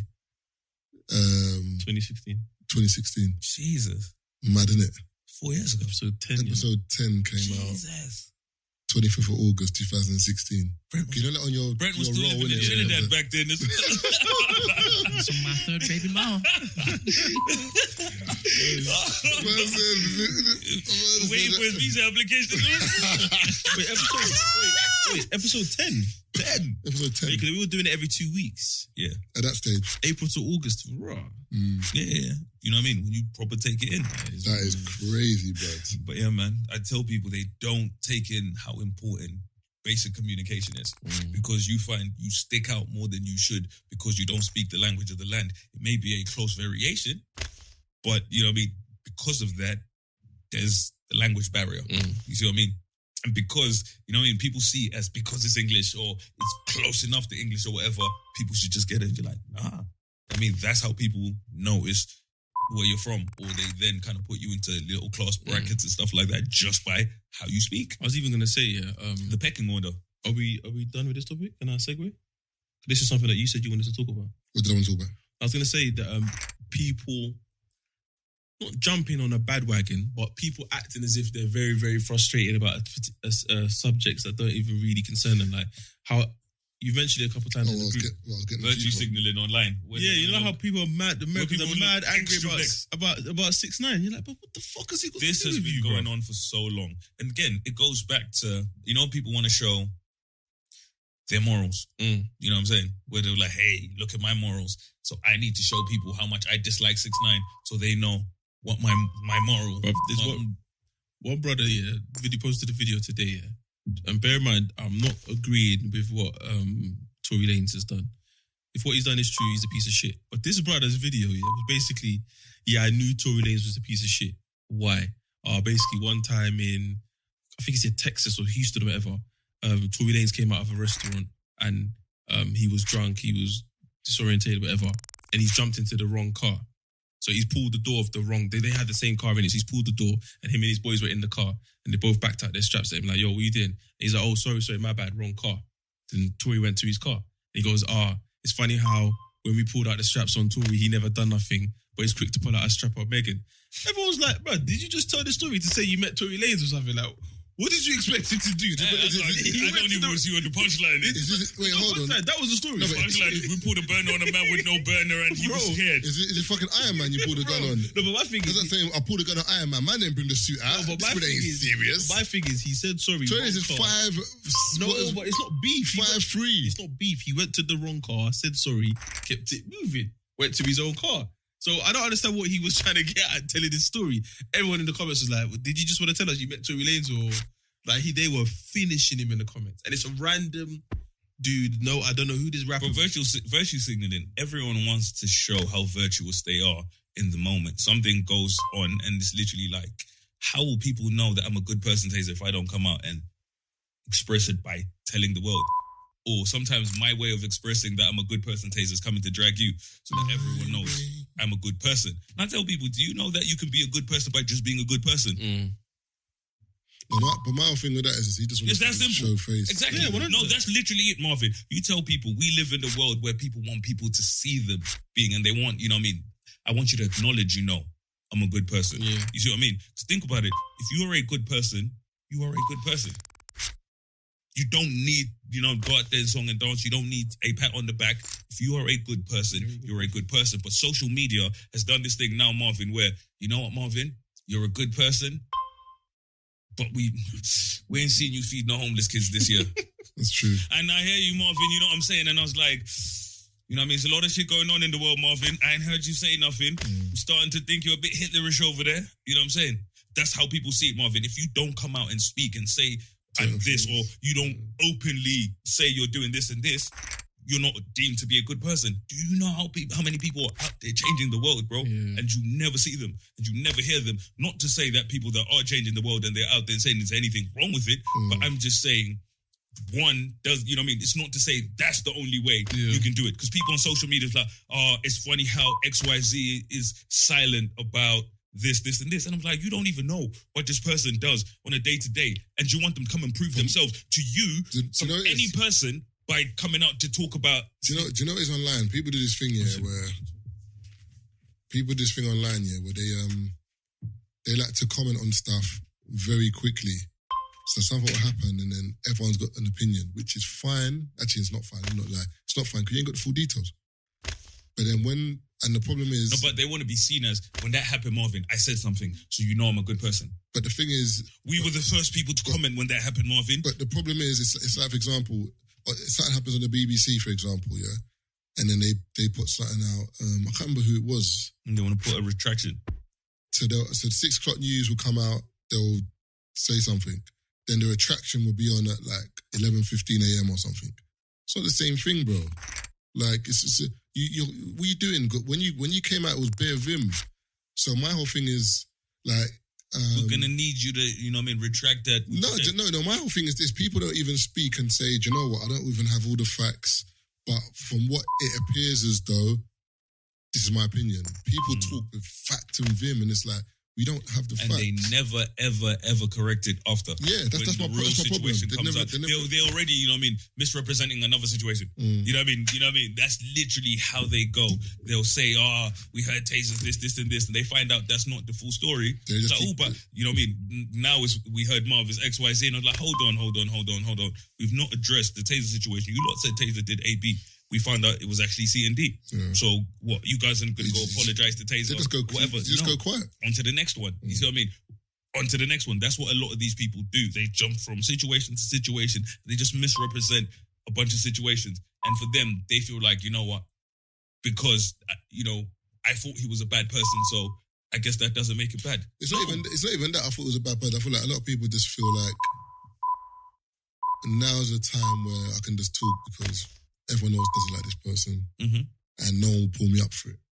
Let's go. That's all it is. And it's going to get traction. And that's the main thing, it's going to get traction. Because a lot of people realise that they'll tweet. Some people even tweet a certain way just because they know it's going to get retweets or it's going to get likes. Or do you know what I mean? So, the world is so mad right now, that if anybody tweets or does anything, you have to ask yourself, did it really happen or is it just for clout? And like you just don't know. Remember back in the day, someone would do something and you instantly automatically just believed like it because it would happen. To who? French actor. What French actor? Juicy Smoothie. I said, bro, it's the same shit as Juicy. That's what Juicy did. I said Juicy Smoulier, fam. You know what I mean? In the words of Dave, you know what I mean? What they didn't know is we were supporting him with our silence. We knew. Because we knew that nigga was lying. You know what I mean? He was lying. Yeah. But again, it's all about, you know what I mean, attention and validation. And if you think about it, through different times, people always find different ways to get attention. And as people, I think the one thing we say as people is, I don't want attention, I don't want this, or I don't want to be whatever. And we all want validation, but in different ways. We all want to be known for different things. So it's kind of like, for me, I like to think of myself as, you know what I mean, I'm reserved, I'm this, I'm that. That's the image I want people to have of me. So everything I do revolves around that. So, you know, when people out on the internet, like, yeah, you know what I mean, I don't care about attention and stuff like that. Like, that's why you have two pictures. You know what I mean? Two pictures, and you're always talking about, you know what I mean, I'm low key, I'm this, because that's the, you know what I mean, you've gone out of your way. It's probably easier to post on your page than it is not to post on your page. But you've gone out of your way to, you know what I mean, have two pictures, or, you know what I mean, to post a certain way so people can see you in a certain light. I'm not like those other people. So that's what we all want, validation in different ways, different reasons, and it manifests differently. For certain people, they've just realized that they can get attention. Yeah, but what I don't understand, or what I struggle to understand is, if you meet someone who kind of sees through you, like, I see what you're doing. They don't care. What do you mean they don't care? They don't care? No, as in, okay, so for example, let's say a girl's trying to pull the wool over your eyes. You're like, babes, I can see what you're doing here. Just admit that, okay, cool, you got me. Why? What do you mean why? Because I'm not going to continue entertaining this. You don't have an Apple Watch, do you? No. This debacle. Apple Watch, just pop it on the top. Do you see what I'm saying? Like, I can see through what you're doing. I'm not going to entertain it. Like, and then don't get offended that I'm not entertaining it. It's because I can see what you're doing. Yeah, but some people will, so it doesn't matter what you think. No, but like, for example, you know, like, I know what I'm trying to say. I'm not saying it properly. I hear what you're trying to say, but my whole point is your one voice about you seeing through someone. Some people, you're forgetting, some people see through that person, but because they're saying what they want them to say, doesn't matter, I'm going to ride with it.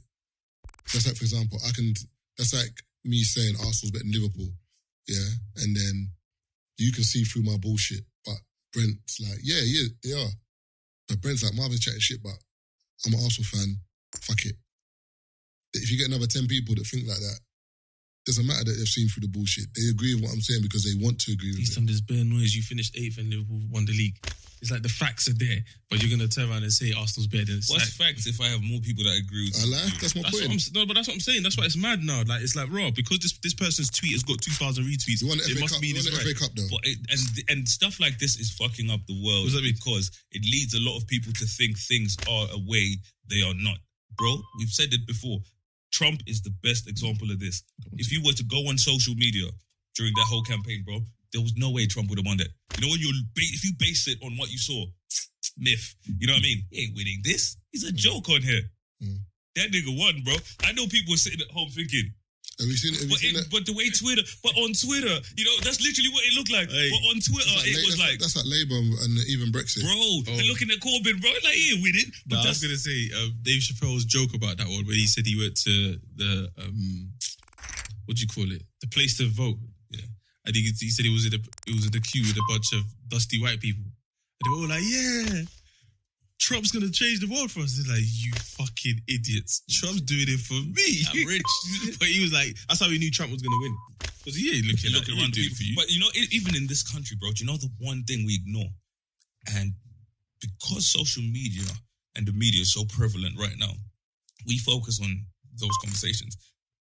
The most important conversations in this country are, you know what I mean, the white people that are, you know what I mean, in those little towns you don't know about.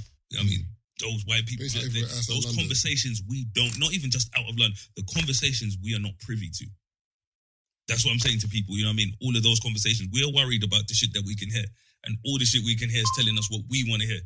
Where we think we're making a thing. Yeah, that's because you follow people that have a similar mindset to you and retweet similar things. But there's bare people, even when like someone will say something online, And how many people do you see like tweeting afterwards? You're thinking, what, these people exist? There's bare them like, bro. And sometimes I think for us, for things to change in life as well, it's all about kind of having more honest conversations. And growing up in Middlesbrough, like, so, you know, when we speak about, when you look at the Black Lives Movement and we talk about white privilege and so on and how they kind of put it out there. About that actually in a minute. Do you know, so, you know, the way they put it, you know, the way it's kind of explained to most people is white people have, you know, I mean, this inherent privilege and stuff like that. So over here in London, it's probably easier for people to understand. When you go to Middlesbrough, when I talk about, if you think you've seen poverty in London, bro, and I tell people, I grew up in Middlesbrough when I was out there. When I say all of this stuff that you see here, people ain't seen poverty. And when I look at people here, I'm like, until you've gone further out into the UK, you have not seen poverty, bro. You've not seen 8-year-olds smoking cigarettes. You've not seen kids with the same bogeys on their face. So you think you go out there on, you know what I mean, and they go out there on TV and they see people talking about this white privilege. How do you think they process it? You know what I mean? So this is why I say sometimes when you have a pushback, and then you have those people that are coming out that come, you know what I mean, defend statues and stuff like that. Those people coming from their mad towns, yeah, where there's real poverty. So when you speak on white privilege in the way that it's kind of, you know what I mean, framed in the media and what we can see and what we can understand, bro, they're out there thinking, we ain't eating today. You know what I mean? We're living on school meals. We're living on this. Or, you know what I mean? One the us end of poverty on food banks with this and this. And you want to tell us about privilege. That's like and you expect us to be understanding. And that's what happened. So, you know what I mean? Because... Was it you that sent me the documentary? I think it was Reggie Yates, where he went to South Africa. Yeah, with the poor people. Yeah, and he was surprised that the poor people were white. And they were vexed. Because they were like, well, obviously what we see in the media and blah, blah, is that white people are taking over South Africa and blah, blah. They have, no, I know, but... they have, bro. But for the most part, yes. That was just a small I say little... white people... No. Go to South Africa and just allow me, bro. No, what I was saying is that... Don't let them flip that at you, but they make you think a party didn't even happen. Oh, man. Listen, no, bro. But in this country, when I speak of this country, that's why, you know what I mean? That's why I feel like we always find we have a pushback on certain things. Because trust me, when you go out there and you see it, bro, literally for them, they're like, for the life of us, they think, I don't know what privilege you're talking about. Because for them, bro, they're like, we have not eaten today. Do you know? For a lot of them, it's about class. It's not about race. Yeah. Bro, when I say, when you break it down, it's always down to, I think, was it you I had the conversation with? I'm not sure where we spoke about the pecking order and the chickens. I was telling you when they kind of breed like certain chickens for commercial, you know what I mean, production and stuff like that, where I think that's the term, it's where the term pecking order has come from. So they're coming through just different batches of chickens or whatever. So they'll put those chickens together into, let's say there's this chicken coop or whatever. So this is this batch of chickens. Maybe there's, you know what I mean, hundreds of them in this thingy and they're growing them or whatever. So what then happens is these chickens peck at each other to decide the order, the hierarchy. So literally everywhere you go, there's this hierarchy they have. So what then happens is with these chickens, they peck at each other, they peck at each other, they peck at each other, you know what I mean, to decide who's who in the society. You know what I mean? Cool. So that's done. And some of them peck each other to death. Literally, like, we'll decide who's El Chapo over here and this. So now they have their hierarchy in there. At any point, bro, any one of them chickens could literally drop dead and die. And when that happens now, we have to reestablish the pecking order. So what then happens, so imagine you go over there and you introduce a new chicken. So you take this chicken from anywhere, you've brought this healthy chicken or this any chicken, you've gone and you've put this chicken in here. Starts again. You know what that's like in this country? Immigration.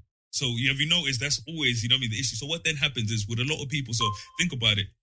We have this hierarchy of ours. Everyone's on kind of different levels. Your families come here at some point. Everyone's over here. And then new people introduce. You know, I'm like, we've established our pecking order. So you think to yourself, my family came here, XYZ. We've worked hard to get to XYZ. And the way certain people see it is like, do you want to come and fuck this up for us?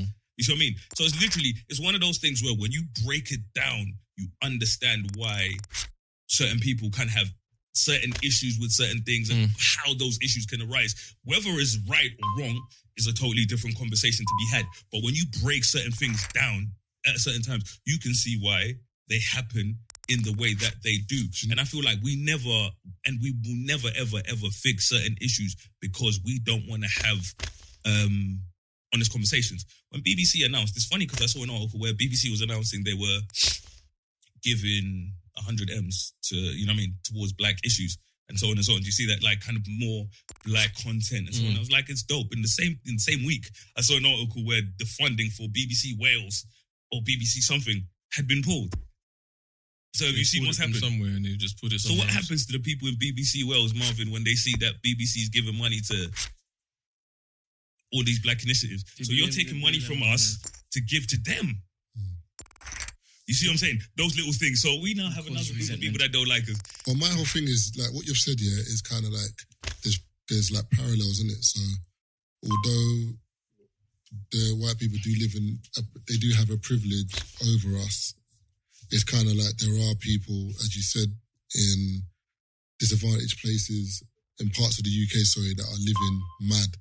But I feel like the conversation needs to be had where it's kind of like, we need to realise, some people don't realise that, like, people go and, like, white people live in this privilege and they know about it. As in, like, they're like, I live in privilege. Do you know what I'm saying? If that makes sense. It's weird. It's like, some do, like the Karens who call the police and they know that they can exercise them being a white woman on a black man because they know what the police would do. Where some people are just literally living their lives and struggling. And they, as Keith said, they're hearing privilege. They're like thinking, mate, I can't afford nothing. What privilege? So I feel like it's one of those arguments where it's kind of like, if you're not specific with what you're saying, it can lose its narrative and lose its power because those people out there, like, they look at you, what are you talking about? And also, then this goes back to what I wanted to say as well, about the statue. You know that Black Lives Matter statue in Bristol, yeah? And they made it of the one of the people who was protesting. Now, my whole thing is, all right, cool. I don't want to sound like a hater before people say I'm a hater. But my whole thing is this, yeah. It's that's a very like short win, if that makes sense for me. Because not even a win, in my opinion.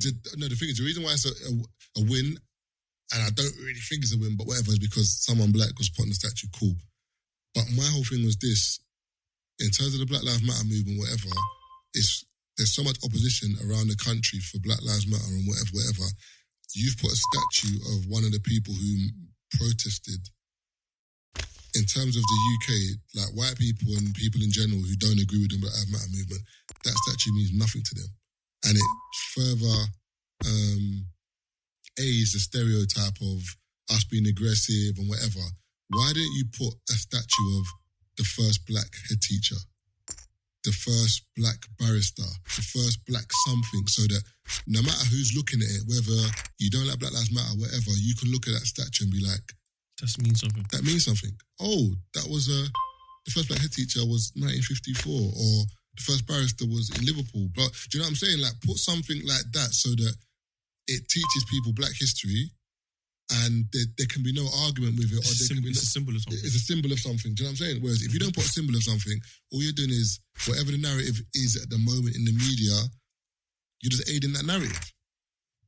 I feel like a lot of people like to because it comes across as if we don't win.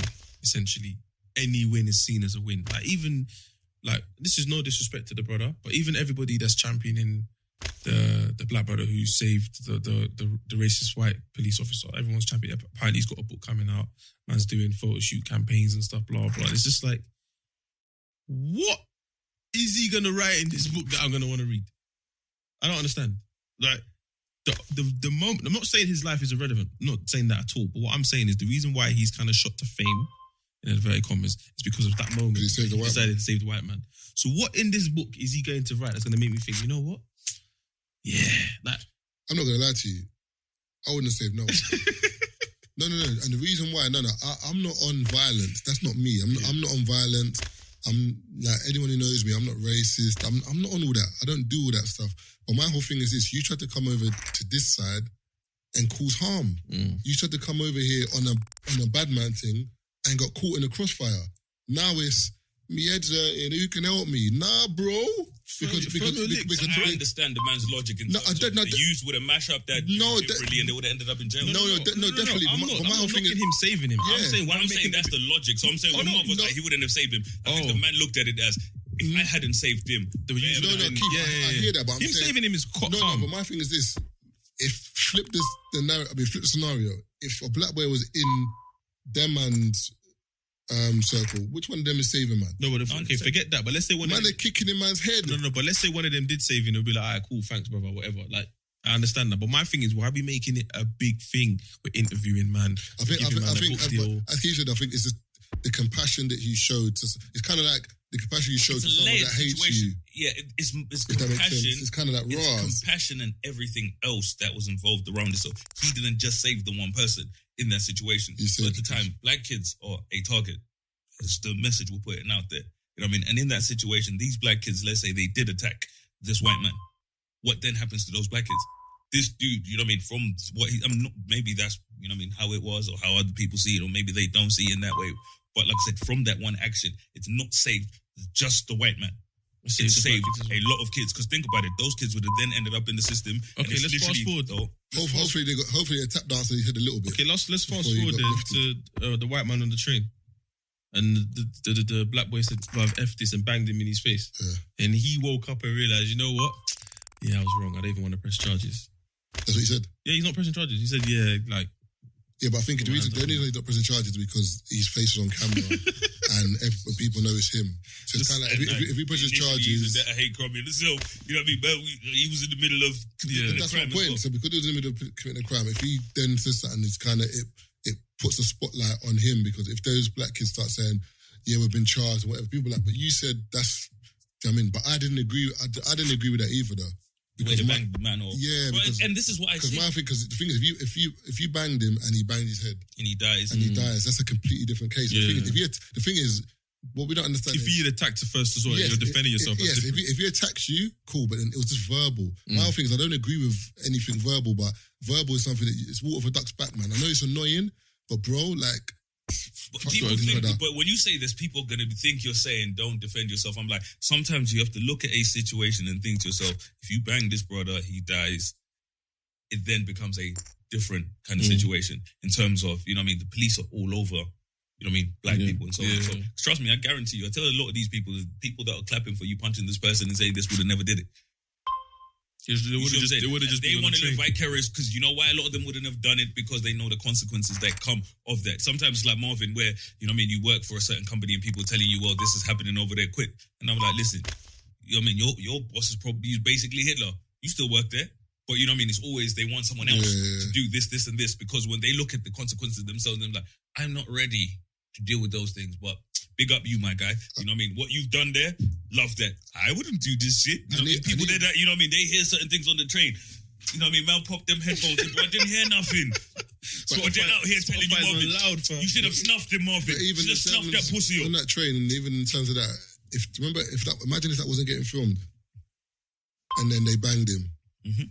That's literally, man can just wake up and say, I just got banged by 3 black keeps. Yeah, and look at the cameras. And there's no cameras, or the cameras will see them leaving the train. Mm-hmm. Whereas it was recorded, so we see the backstory. Yeah, but that's an example of white privilege. Doesn't matter about the class. The fact that he's white and there was no recorded footage, people will cite that as white privilege. No, but it could have been the white man being believed of the black. No, but it could have been opposite way. After getting beat up. No, I'm saying it could have been opposite way. That if there was no cameras and then three white men left the train and the black man got hit and he went to the police. Cool. It's the same thing.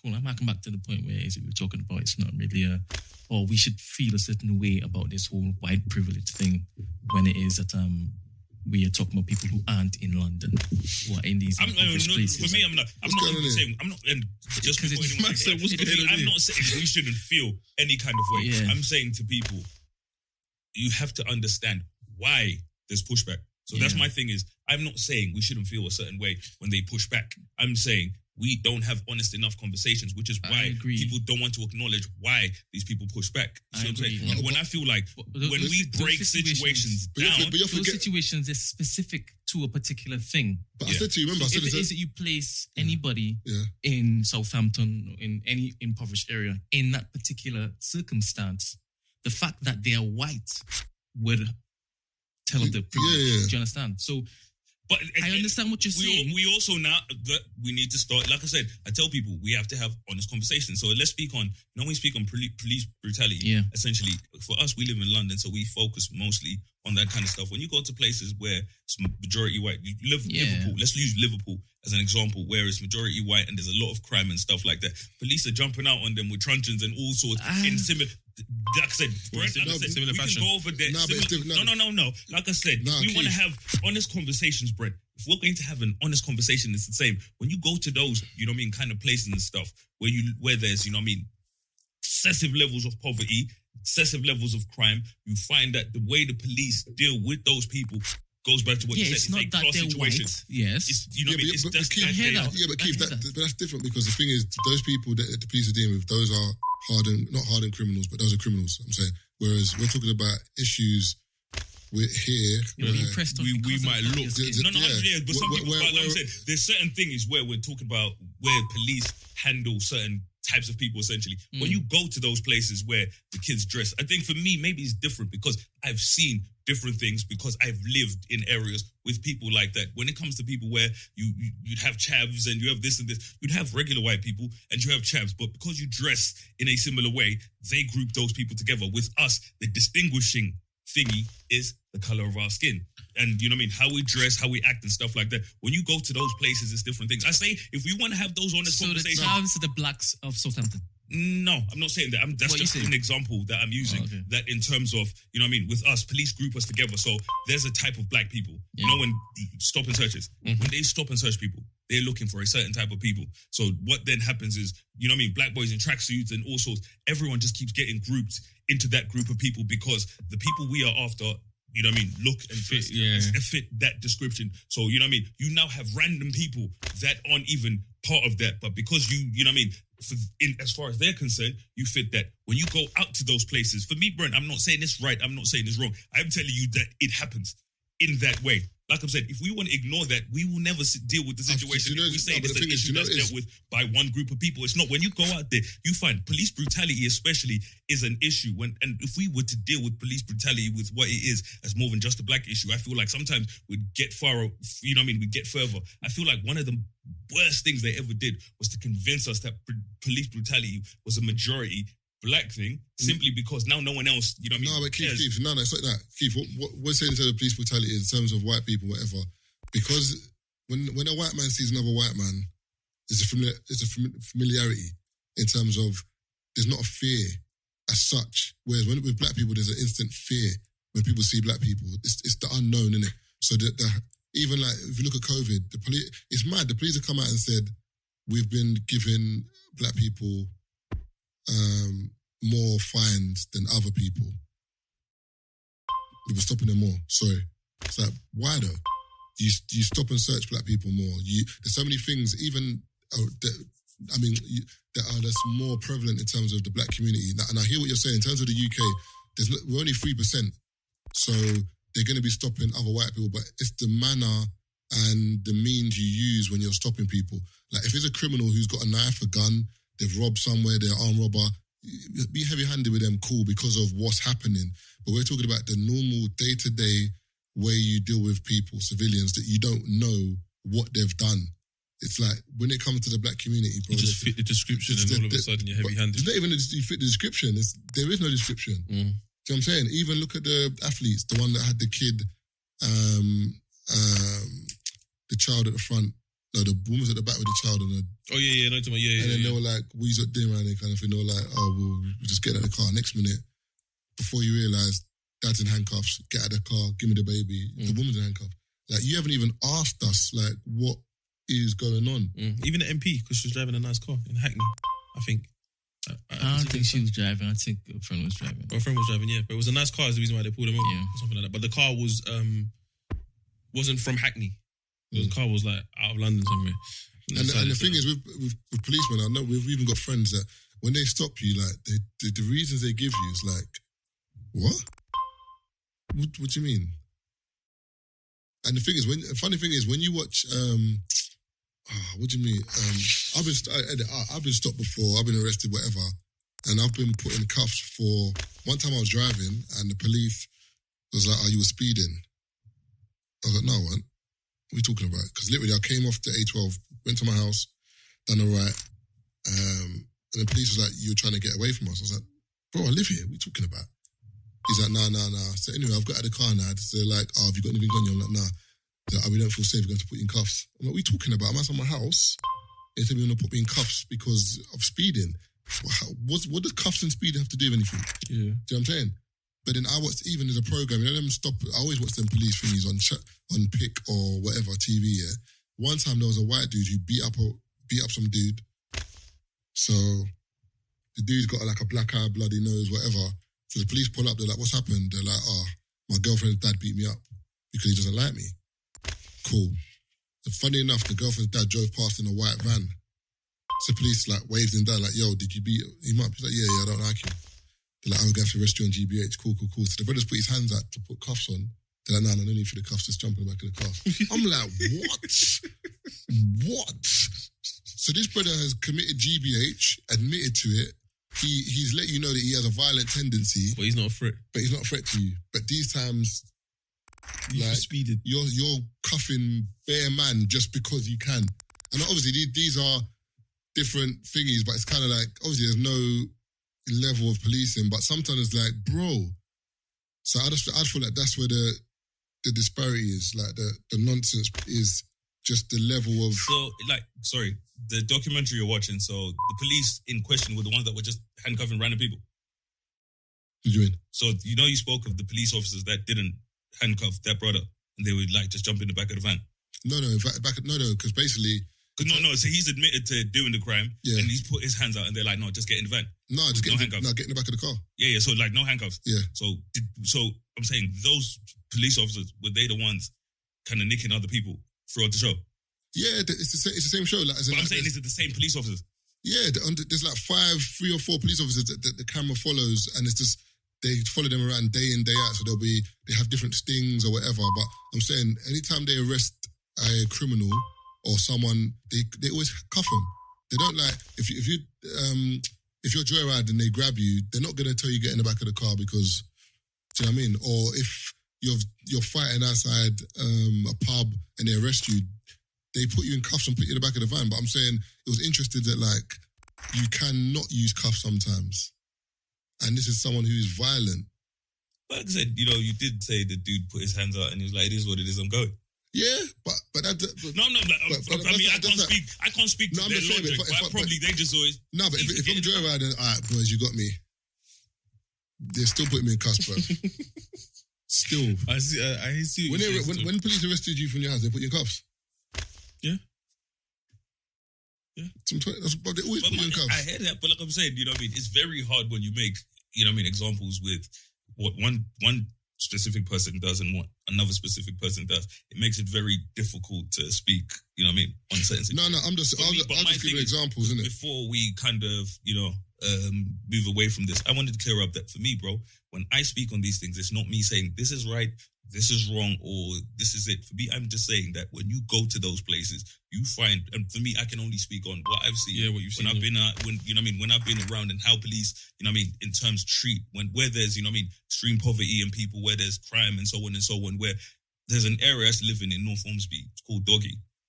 You know, the place is called North Ormsby Doggy, dog shit everywhere. Oh, it's called Doggy. the place Doggy. Bro, like when you see regular people that live over there, and then you have the scatty people that live on there, that on whatever, find police treat most of the people in the same way. You see what I'm saying? When you go out there, plenty black people over there. Nah, not really. Okay. You know what I'm saying? So there's not that many black people in Middlesbrough and stuff like that. So Also, But the maddest thing is, people- sorry to cut you, Tay, is even when I watch those police programs, they're like, obviously they're on TV, whatever, but up north, like, I just feel like it's a bit different up there. Because when I've been Liverpool, I've been certain areas, yeah. Up north it's different. What do you mean?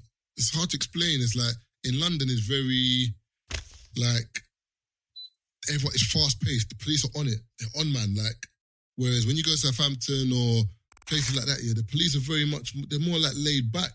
but when you go Liverpool and Manchester, No, I've been Liverpool. police are Nah. bro, the police. When you go into see, this is it. If you're in the normal areas, look at the estates and I hear you, but you're forgetting. But like that's police guy knowing where they're going, so they have to be serious. What I'm saying, generally on the level, like even sometimes you'll see like a policeman, like for example, when I went to Southampton for the first time, yeah, policemen were driving around by themselves in Fiestas. I couldn't believe it, bro. By them, like, you know, like in the UK, is always two. One just driving in by London, himself. it's usually two. London, Birmingham. That's what I'm saying. Areas where police can't jump out on certain people. Yeah, but I'm saying, but that's what I'm saying. So certain places in the UK, there's like the police force are not. It's on it. No, bro, the crime in those areas is lower, so they don't have to be. No, so you have to look at all I'm not talking about in terms of crime because there's people still going country, still doing what they're doing in certain places. I'm just talking about in terms of it's like London is so fast paced that the police have to be on job because everyone else is on job. There's certain places in the UK where like stuff's happening, but the police, it's kind of like, it's hard to explain, man, but that's why a lot of people go to country do things because it's kind of like the police are not on their job, if that makes sense. Yeah, because and when you look at those, No, it's kind of because like, I'll give you an example. Events.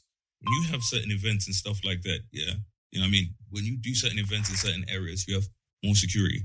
You know, you sit there and you have more security. Something might not happen, but you know, in these specific areas, we have these type of guys that behave in a certain way. Whereas if you were to go do an event in certain areas, you still have security, you just don't need that much security. Yeah, you know what I'm saying? It depends on the type of event as well. Exactly. There's different factors. So especially with police, there's certain parts of the UK, bro, where you have to look at the type of, you know what I mean, crimes. So there's probably crime going on. But like I said, when you go Country Marvin, you find that it's more drug dealing and less the violence with certain people. You know what I mean? You find that where police are more on job, more aggies, where the violence levels are high. So like I said, you know there's crimes going on, but you have to look at the types of crimes. So literally, when you look at the statistics in certain areas, so when I moved into the area I lived in, first thing I checked was the crime stats in the area because I wanted to know what I'm looking at, what I'm facing, what's going on. When you look at the stats in different types of areas, you find that there's, you know what I mean? Bro, if you look at areas where violence, like I said, Manchester, Liverpool, Birmingham, those areas is not just drug. I'm saying they're very violent areas. So police, as a police officer, bro, look, man would throwing grenades at police officers and stuff. I'm saying, but those three those are like three, like Nottingham was like Glasgow, knife crime. I mean, and the knife crime. They must have been on job up there. Nottingham was a gun capital at one point. It must have been on job. Birmingham, Manchester, yes, but I'm saying in terms of after that, it's kind of like a bit higgy still. Yeah, because again, those areas, you know what I mean, the types of crimes, you find that you probably go to towns, bro, where they have one murder every couple of months, or maybe it's not that many murders. So it's not that people don't get murdered, they just don't get murdered in a, you know what I mean, at a rate where... And that's what I'm saying in terms of and again, the you have to look at police as well, resources. So they have to kind of, because they don't have to be. And there's a lot of cuts have been made as well. Yeah, so but I'm thinking in certain areas, they don't have to be as on it as that. Because think about, bro, so in certain areas, police are just driving around looking for crime. But you look at certain documentaries, bro, where they're literally, you have police, you know what I mean, whose job is to go out there, you know what I mean, help old ladies cross the road and stuff like that, where in those areas, the crime level's on. And then you have guys that come, when it comes to police, setting up OT, you know, when guys go to Cunch, that's when police started getting more on. Yeah, but police first comes the drugs, then comes the violence. Police are not even on it anymore like that because think about it, when we were growing up, police, remember you said the police used to wear the hats. They used to, that's where it comes from, the beat. Bobby's had a beat. Yeah. So Bobby's beat would be like, for example, I don't know, Kilburn High Road. There'll be one or two policemen that always go on that road. All the shops will know them, everyone will know them because that's their beat. If there's any trouble, they see it straight away, they know what's going on. Whereas police have been cutting back. So if you notice, how many times do you see police walking on the road? It varies. So it's not as often as before. Or you might see community police officers on the road. Budget cuts. But you don't see police. Budget cuts, yeah. Budget cuts. You know what I'm saying? Because remember when police were on the beat and stuff, when they had a bit more, and again, like, we know, it's the types of crime. It's the presence like as well. That. So, you know, police presence and so on, and where they had a bit more money for police, you know what I mean, so they can kind of disperse them in certain areas, like when, you know what I mean, government came in and they cut. Yeah. You know what I mean? Think about it. That's why probably now you get stopped a lot less. It's not even like it's gotten a lot racist. You know what I mean? Police have other shit to worry about at the moment. That's why we get stopped a lot less now because they cut the budget, less police. You see what I'm saying? So that's why even now the other ones, bro, they come out with just mad aggy, bro, because they have to go patrol everything. You see what I'm saying? Man's literally, bro, he's been out there doing whatever. It's like the skit, was it you talking about, Chris Rock skit, where he was talking about you can't have bad apples. Certain, you know what I mean, professions. Yeah, police, you know, think about it, bro. How do you get paid well? I pay these niggas well, bro, because I don't want man jumping out on me, bro, on violence. He's mad at me, bro, because he don't get paid well. Yeah. You see what I mean? And you don't pay well, you don't get the good, you know what I mean? You don't get the best pick of the bunch. Yeah, think about it, bro. If you sit out here, Brent, and you sit there and you're like, you want someone, you know, an assistant producer, Brent, you tell man it's 8 bags a year. You think you're getting the best of the best, Brent? You might get me applied. He might like me. You know what I mean? Yeah, and he want cheeks in return. That's what I'm saying. This is it, 100%. You know what I mean? He knows what he's getting. You see what I mean?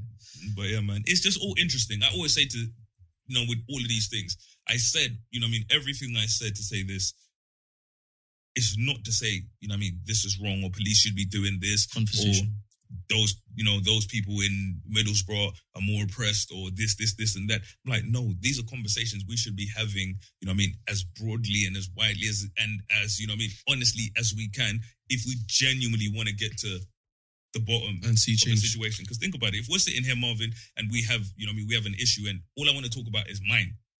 You're not going to want to listen because you're thinking, bro, I have my own issues to deal with. Fuck you and yours. You see what I'm saying? So it gets to a point where we can't have, because what I'm saying, yeah, Marv, there's this and this and this, but you're this. And you're sitting there thinking, brother, do you know what my day's like? I don't give a fuck about you. If we had, you know what I mean, certain types of conversation, it just makes it easier to kind of navigate. Or where I'm like, I don't agree with what you're saying, Marvin.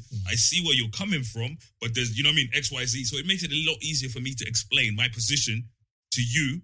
You know what I'm saying? Yeah, but I think with white privilege as well, I think it's more the system as well. That's the main thing. Yeah, and that's what I was like, with us, we know how it is over here. It's just over, that's when I was like, the way it's framed over here and the way we understand it over here is very different to how it's processed outside of London. Because of the bubble we live in over here, we understand it in that way. And then when it goes, because it goes back to where we're talking about Ebonics and, you know what I mean, the language that people understand. When we go out to, you know what I mean, them areas there and the way people comprehend and process them things there, bro, all they hear you saying is that, you know what I mean, they're doing better or they're doing good. You see what I mean? And they're looking at you like, brother, you expect me to care about your issues and we are in extreme poverty. That's how they process it. Yeah. I'm not saying it's right or, you know what I mean? No, but I'm not talking about that. I'm just talking about in terms of white privilege, in terms of the main thing about, the main crux of white privilege is the system. It wasn't designed for us.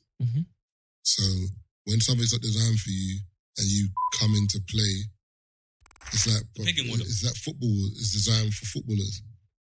Then what, you get some rugby players coming in, they're not going to fit the system. It's not your rules, B. It's not your rules. So that's why I feel like the main thing about sometimes they could be football players, but like I said, you introduce something at the wrong time in a group of people that have already established a hierarchy, it can throw things all the way off.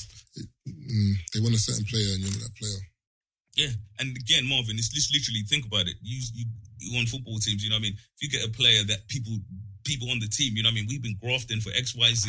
You know what I mean? I'm on 200 bags a week and it's taking me this long to get here. And you're going to stop him on 200 bags a week. You see what I'm saying? Yeah, now, I have an issue with that. You see what I mean? So now the other players are, you know what I mean? They then look at that player, you know what I mean? A different way. So they treat him differently or they feel differently because it's literally, they feel like, bro, you don't deserve to be here. So, I mean, do you know what it took for us to get here? But if he jumps on the pitch and he puts it top bins every game, you better. But like I said, you ain't seen him play, and that's it, bro. Man just got here. Just the man's got here, and you have him on 200 bags a week. For all we know, maybe he is that good, bro. We ain't seen shit. That's how it is. You see what I'm saying? And let's say they're telling you about, you know what I mean? We have to cut you man's wages because, you know, this next brother rolls in, I mean, on 200 racks a week. So everyone sees it in that way. In the mind, you know what I mean? It's literally like, bro, the dude's a good player. Like, brother, you can't be cutting our wages over here. Now you're introducing X, Y, Z. Yeah. And like I'm saying, all I'm saying is we also have to think about the way people process information. When you can think of, okay, if I say this, how does that person take it? If I can figure out how that person can take it or why that person has an issue with what I'm saying, I can better explain myself. I can better make you see what our issue is. So us as black people, we have legitimate issues that we need to get out there. But sometimes the message doesn't get across because those people don't want to listen because they're saying, fuck all of you people, we have our own issues. You see what I'm saying? Bro, you can't talk to people that don't want to listen where they feel like, you know what I mean? We feel like you're trying to minimize our issues and we're like, we have issues over here. So now you have just people just talking at each other and no one's actually processing. So black people say one thing, that group of people say something else, black people say something else, that group of people say, like, what does that achieve?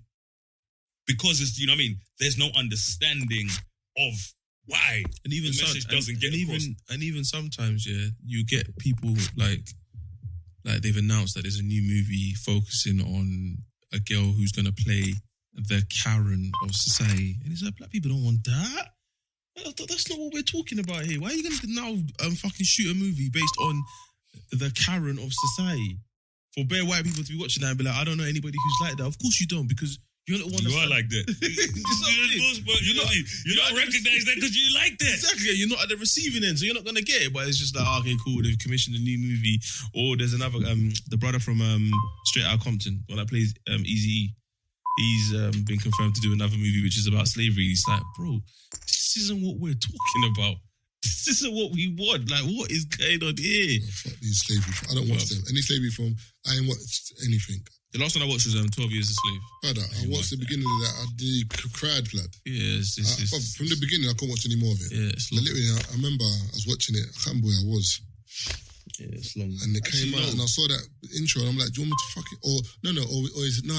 Sorry, I'm lying. I didn't. Is it The Butler?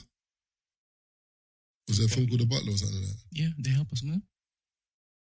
And at the beginning, he's a child, and then the dad gets shot in the head.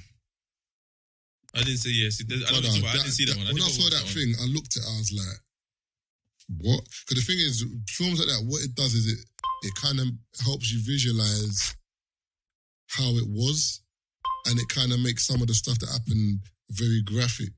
So for me, it's like, bro, that could have been us. We could have been born then, and that's us. That's our truth. Do you know what I'm saying? Mm. And also, as well, it's kind of like this. That's not all our history, man. It's the only thing you keep giving us, bro. Yeah, it's annoying. The fact that the thing that it's like, oh, black people complaining again. Let's give them an opportunity, and the opportunity that's given to them is something to do with slavery. It's either slave films a biopic, or a gang film. Yeah, it's like the in between. But to be fair, that new film coming out, the one with is it not Denzel's son? Is it Denzel's son? What, Tenet? That looks sick. It's come up, the reviews are Serious? like, very confusing.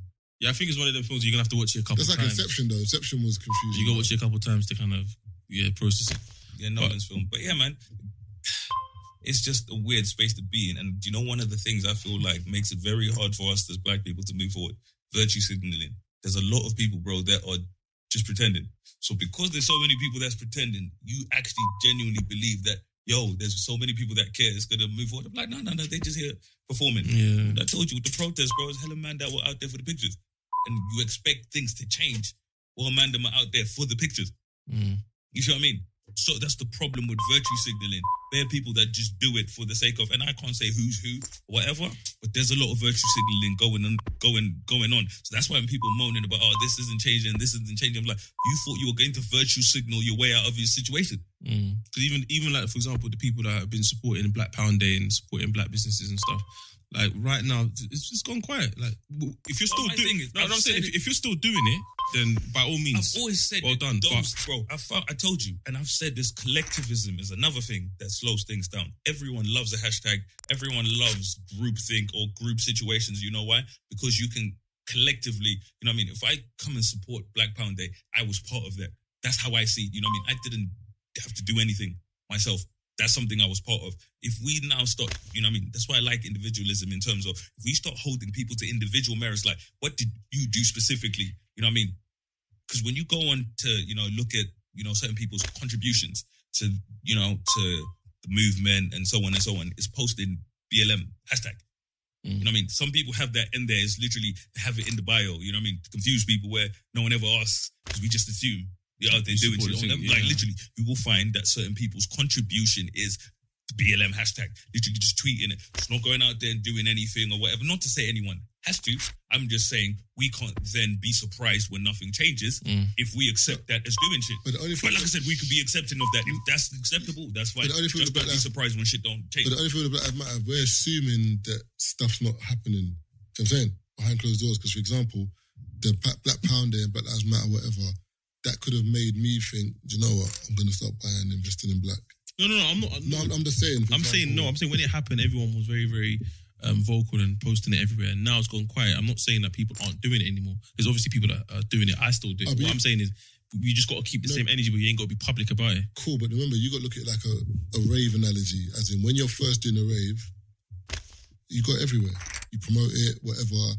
The promotion and the way you hit it is different to after it's not established, but it's got a bit of wind behind it. As long as we're all supporting we it. won't post as much. That's what I'm saying. But we won't know how people are supporting. No, you will know how because if I'm going. How many black businesses are there? You don't know what who's buying what from these businesses. No, but what I'm saying is, if the black businesses are still there and existing, then it's working. No, we don't know that because remember, in terms of remember, you said there was a business you bought from a black the cream because of that.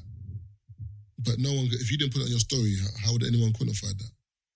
Like, I could have bought something for Black Business. Someone could use Brent Studio because of Black Pound Day. There's so many things we can't quantify. So just because people are not posting it or just because whatever, we don't know. And also, it might be a case of someone might do it in 2 weeks' time, 3 weeks' time. There's no time to it. So we just don't know? Not even we just don't know. I just feel like it's all about putting it out there, exposing something and saying, raising awareness. Raising awareness. Black Pound Day. People love raising awareness. No, it's not to do. Don't do that because with Black Pound Day, it's kind of like, for example, now think about it. Like now in your head, it's kind of like Black Business. It's kind of Matthew done the page off of that. You know what I'm saying? So even off his page now, it's raised awareness. Even if it's, do you know, sometimes some things like it doesn't have to be 1 million people. It could, even if it's an extra 1,000 people. It's 1,000 people that might not have bought something from someone black. No, but what I'm saying, no. I'm just saying. Yeah, but if we're cool with 1,000 people doing some shit, then we're on the right path. But every little helps, isn't it? What I'm saying is, in certain situations, but in this one, I'm saying is, bro, like I said, No, wait. What I was saying is that when we first started it, everybody jumped on it and it was like, okay, cool, let's support black businesses. I'm saying if you still are, but you're not posting about it, you're still doing a good thing, is what I'm saying. What the point Keith's trying to make is some people are just posting black businesses, but they're not doing anything. Yeah, but you're saying the fact that you're posting it is still doing something. Yes, because you're still exposing it. Okay, cool. Because the same way, for example, free shots, you can post it and not listen. It's still doing something because but someone else. If everyone posts it, don't listen. No, it doesn't matter. But if for example, if someone posts it and they don't listen, then someone they post might listen. So you posting it is still cool. And also, even if people posting it, you're still raising awareness so that people will see our logo and be like, I've seen that somewhere before. What is that? I've seen that somewhere. We're arguing different things here. My point is, what I'm saying is, collectivism allows people to hide, under the work of other people, which allows them not to do anything. And because of that, it leads us to believe more is being done than is actually being done. Fair enough, what you're saying is maybe more is being done. All I'm saying is, like I said, if we hold everyone to individual merits, what they're doing individually, that's when we start to see, okay, this is why this isn't changing. This person's doing this person doing this or whatever. I could go out there and post a hashtag of, anything right now. And by proxy, I've participated in whatever it is they're doing, And this is it. It's literally like, when it comes to raising awareness of certain things, but we are aware of certain things, we need people to do stuff. So it's not like we are not aware of certain things. So for me, Black Pound Day was Taser's example. I never spoke of that. For me, I talk about, collectivism in the fact that it allows people to, to kind of group together with people that are doing things under the guise of whatever their hashtag is, whatever that group of people is. So literally, whenever I say, I'm like, yeah, like that's the group of people I was with. We did X, Y, Z. That group did it, But because I've lumped myself with that group, I can now collect the accolades of that group. Whenever I speak of what was achieved, I was part of that group, even if I did fuck all.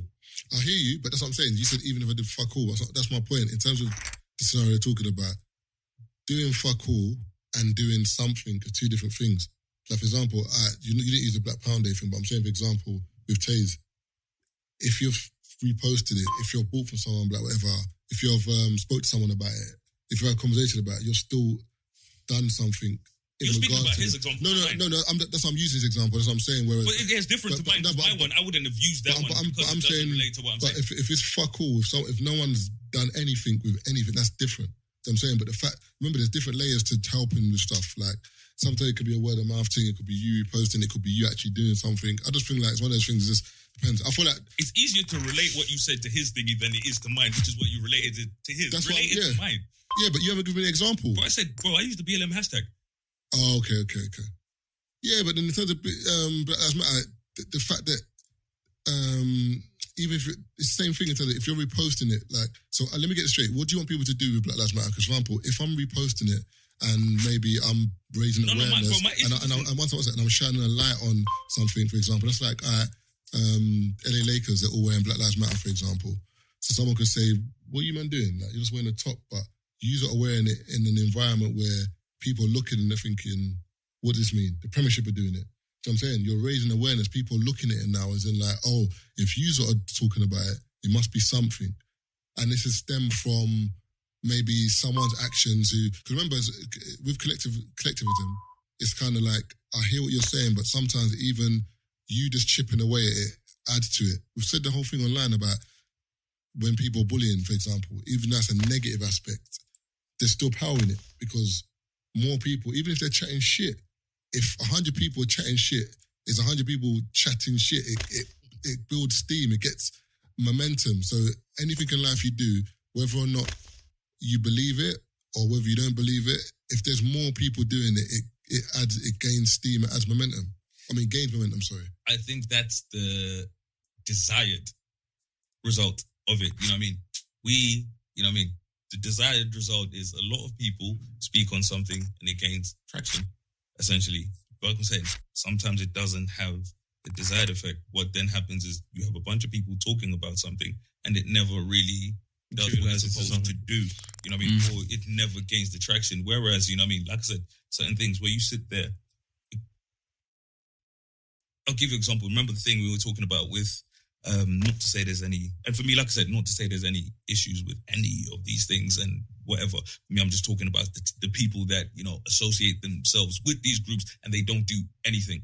So it goes back to what we were saying where you find that Black Pound Day, a lot of people could be doing so many different things to help the businesses around them, where it could be advice, it could be this, it could be that. But, you know what I mean? It's just easier to repost. I don't actually have to, you know what I mean? Reposting is easy. I could do one thing for you that's not a repost that could change your business in so many ways, but it's just easier to repost. And I can say, I reposted. And that's my thing. So that's not to say maybe that's shown someone else your business, you know what I mean? But will people buy from you when I know where the issue lies with your business? So literally all I've done is, you know what I mean, I've exposed you to 1 million followers that won't buy from your business because of that one flaw that I could have helped you with. Or I could have said X, Y, Z. It's like we said about events. If you know why people won't go to that person's event, you can go post his flyer. Or you could tell him what was wrong and why he has. You know what I mean? And I feel like that's just my personal opinion. Yeah, but I feel like it's more beneficial for me to do that because it improves his business as a whole. I hear that. You know what I mean? Where they say, teach me how to fish, and you know what I mean? Give me a fish, I'll eat for one day. Teach me how to fish, I can eat for however long. I hear you, but there's bear raves out there that shit that get packed. It's not just shit to your they're not shit enough. That's my point. That's my point. So my thing is this. One second. So that's what I'm saying. Shit to my taste. So like in terms of what Keith's saying, I'm saying I hear what you're saying, but when you for example, if you repost it, you could test like you're saying, I could tell you what's wrong with your event, but what I'm telling you is wrong with your event might just be my opinion, and it might not actually be what's holding your event back. It might just be you need more people to come to your event, or you need more exposure. So me reposting might be a good thing for you. I just read this thing, yeah. It says Chris Brown, yeah. He just Loyal hit 1 billion plays, and it said when we did this video, I was in rehab, and I was only allowed to leave from 11 to 11 so I could film this. I was then incarcerated when the song was released. Loyal became the #1 song in the charts when I was locked up. My journey has never been smooth. Never been a smooth one, but the road I travel on has no shortcuts and no do-overs, full speed ahead. Living legend, thank God for believing in me. That's mad, you know. You would have never thought that in the Love video, because he was dancing away, bro. These times, man had to go back to the cell after. Dancing. Back to rehab. Also, as well, yeah, I need to speak to Instagram about this. You know, like when a private account follows you, because they follow you, it should allow you like a window where you can look at their page. No, it's true though. If I'm private and I follow you, there should be like a window, whether it's like, I don't know, like one time where I can look through your profile and see who you are and decide whether I'll follow back or not. But this whole, like, bruv, man just going off a thumbnail, bruv. You know, like when someone follows you, you're thinking, who is this? there should be a way that like you're allowed, because you followed me, I should be allowed to view your page just once. Just to see who it is. Do you know what I mean? Or you should, like on Facebook when you get like top 6 pictures. Yeah. They should be able to choose 6 pictures that anyone who they follow can see. And those people probably have shit you can't see. With 6 black squares. No, but that's it. We're not talking about spam accounts. We're talking about actual people. There's certain people that do not want nobody seeing. So why did you follow me? What you follow me for then? They want to see what you're doing. Nah, impossible. They don't want to, Robin. They don't want you to see what they do, bro. There's people. What do you think they're better? Bro, you're forgetting, but a lot of the time that people follow you on private, they want you to follow them back. But when you do I come across a lot, and you know when you start to realize, you find there's people on private, following 900 people with 12 followers. No, and I know, bro, like I said, I have friends. I can show you buff girls, bro, with accounts where they limit who follows them on their page because they don't want those people in. I won't even show you one page. I followed back, bro, and she rejected my follow, and she's still following me. But when I do Q&A, whatever, and sometimes I'm seeing people, I'm like, I didn't even know you follow me because you're private and I've never seen your account. But then you start having a convo and then they don't mind, like, then you realize, You've messaged me like 6 times, but I haven't seen it because it's been in the requests. Do you know what I'm saying? It's mad, bruv. But like I said, some people, they're just there to look. To just watch, yeah. They're just there to watch and comment and go about their business. They don't want anyone looking at their shit, which is why a lot of them are on private a lot of the times. There's bare people, I think there's more people in private than are open. Yeah, and a lot of people. Bare girls, but how many times do you see a picture of a girl and she tags her? Bobby says he wants to be able to see all of the chicks that follow. She tags her brethren. Private. You click private. Oh, you raggedy bitch. You private bitch. This is the one that. Wait, where's that area code? What area code? I can't see it. The number. The America. Oh, let me find that. Oh, +1. I think that's. Yeah, it's America, isn't it? Yeah. All right, so first dilemma. Hi, guys. Been watching you guys for a while. Big fan. My dilemma is I've been talking to this girl since April. However, I didn't start talking to her with the intention of getting with her. It was more we spoke, the more I fucked with. But the more we spoke, the more I fucked with her. So she would flirt all the time, more than me. But then she was talking to a mutual friend and she said she just sees me as a friend. Our mutual friend says she doesn't talk to guys the way she talks to me. Also, she's a very closed-off person with most people, but she tells me everything. What should I do? How should I go about this? Usually, I just move on because I hate wasting my time, but I really like this girl. Plus, I don't usually fall for girls. I don't understand what the dilemma is. But move to her, bro. What? I'm not going to let that switch off. Basically, there's a girl he's been talking to over lockdown, and she just says she sees him as a friend. But all of his other brethren, who's the mutual friend, is saying she don't really talk to guys the way she talks to you, so there must be something more. So he's like, what should I do? You know what the problem with people is? They don't listen sometimes when people tell them, I see you as your friend, take it as it is and find another girl. Yeah. And then you know what? It's simple with people sometimes, bro. And if she's a girl that's saying, you know that when girls say, but I didn't mean it, that's your business. You said it. Man's chase. You know what? No, but he's chasing. No. You know what this is funny is? The dilemma is, nigga, she told you. She sees you as a friend. She told you. That's like when girls, for example, a girl will like... Man found a grey area. A girl will like kind of be doing higgy hagger and kind of be like, we're brethren, then you move on. You move on. Not even move on, you just don't care, but then she'll say to you, I was moving to you. But you told me your brethren, nah, yeah, but my action. Are you crazy? Are you mad or what? Are you mad or what? Are you mad? So that's what I'm saying with that. It's like, you can do 2 things. If she's buff and you're... then pursue. If she's dead, use it as an excuse. No, but it's not even that. I think it goes back to what Keith says. It's not about that. Some guys aren't confident enough to basically say no. They see it as, there's a window here. I have to. What do you mean confident? Girls are not confident to say no. No, guys. Some guys literally, because she's nice and she's showing him attention, it must mean she likes me. But there's the thing. You get it? Sometimes, bro, she just wants to be sometimes, a friend. Sometimes she just wants to be a friend. Like, it's not every single girl that especially communicates when with she tells you, you know what I mean? I see you as a friend. The only problem with girls sometimes, though, is they're signed for when they like you and they're signed for when they just want to be friends. Pretty much very the same. similar sometimes. But then that's her business. That's her business. That's what I said. That's what I said in terms of that. In this situation, I don't think they're the same. No, but I'm saying, but in terms of this scenario, because she said she's your friend, just take it as that. Yeah. All right, next one. What are you saying, guys? Hope you're well. I'm a big fan of the pod and the live shows. Hope your success continues into the future, inshallah. Amen. Amen. basically, I was in a relationship for 6 months. Then we decided to break up. No, then I decided to break up with her because I wasn't enjoying the relationship and got the ick because she was talking about marriage. Bear in mind, we're only in our 20s. When I broke up with her, she took... Do you know the thing is that only in our 20s? What does that mean? It's too early to get married. Is it 21? Is it 29? Oh, 20 and 21. Okay. When I broke up with her, she told me no, and I was very confused. And I asked my friends who told me that it was defo weird because I've never broken up with anyone before. I took the decision to air her, and she's been banging off my line, texting, WhatsApp, Instagram, Snap, even emails. Do you lot have a better way of dealing with the situation? All the best. So basically, he broke up with her and she doesn't want to leave. She's running him down. Man says she does. You know, maybe like I think sometimes maybe because I don't.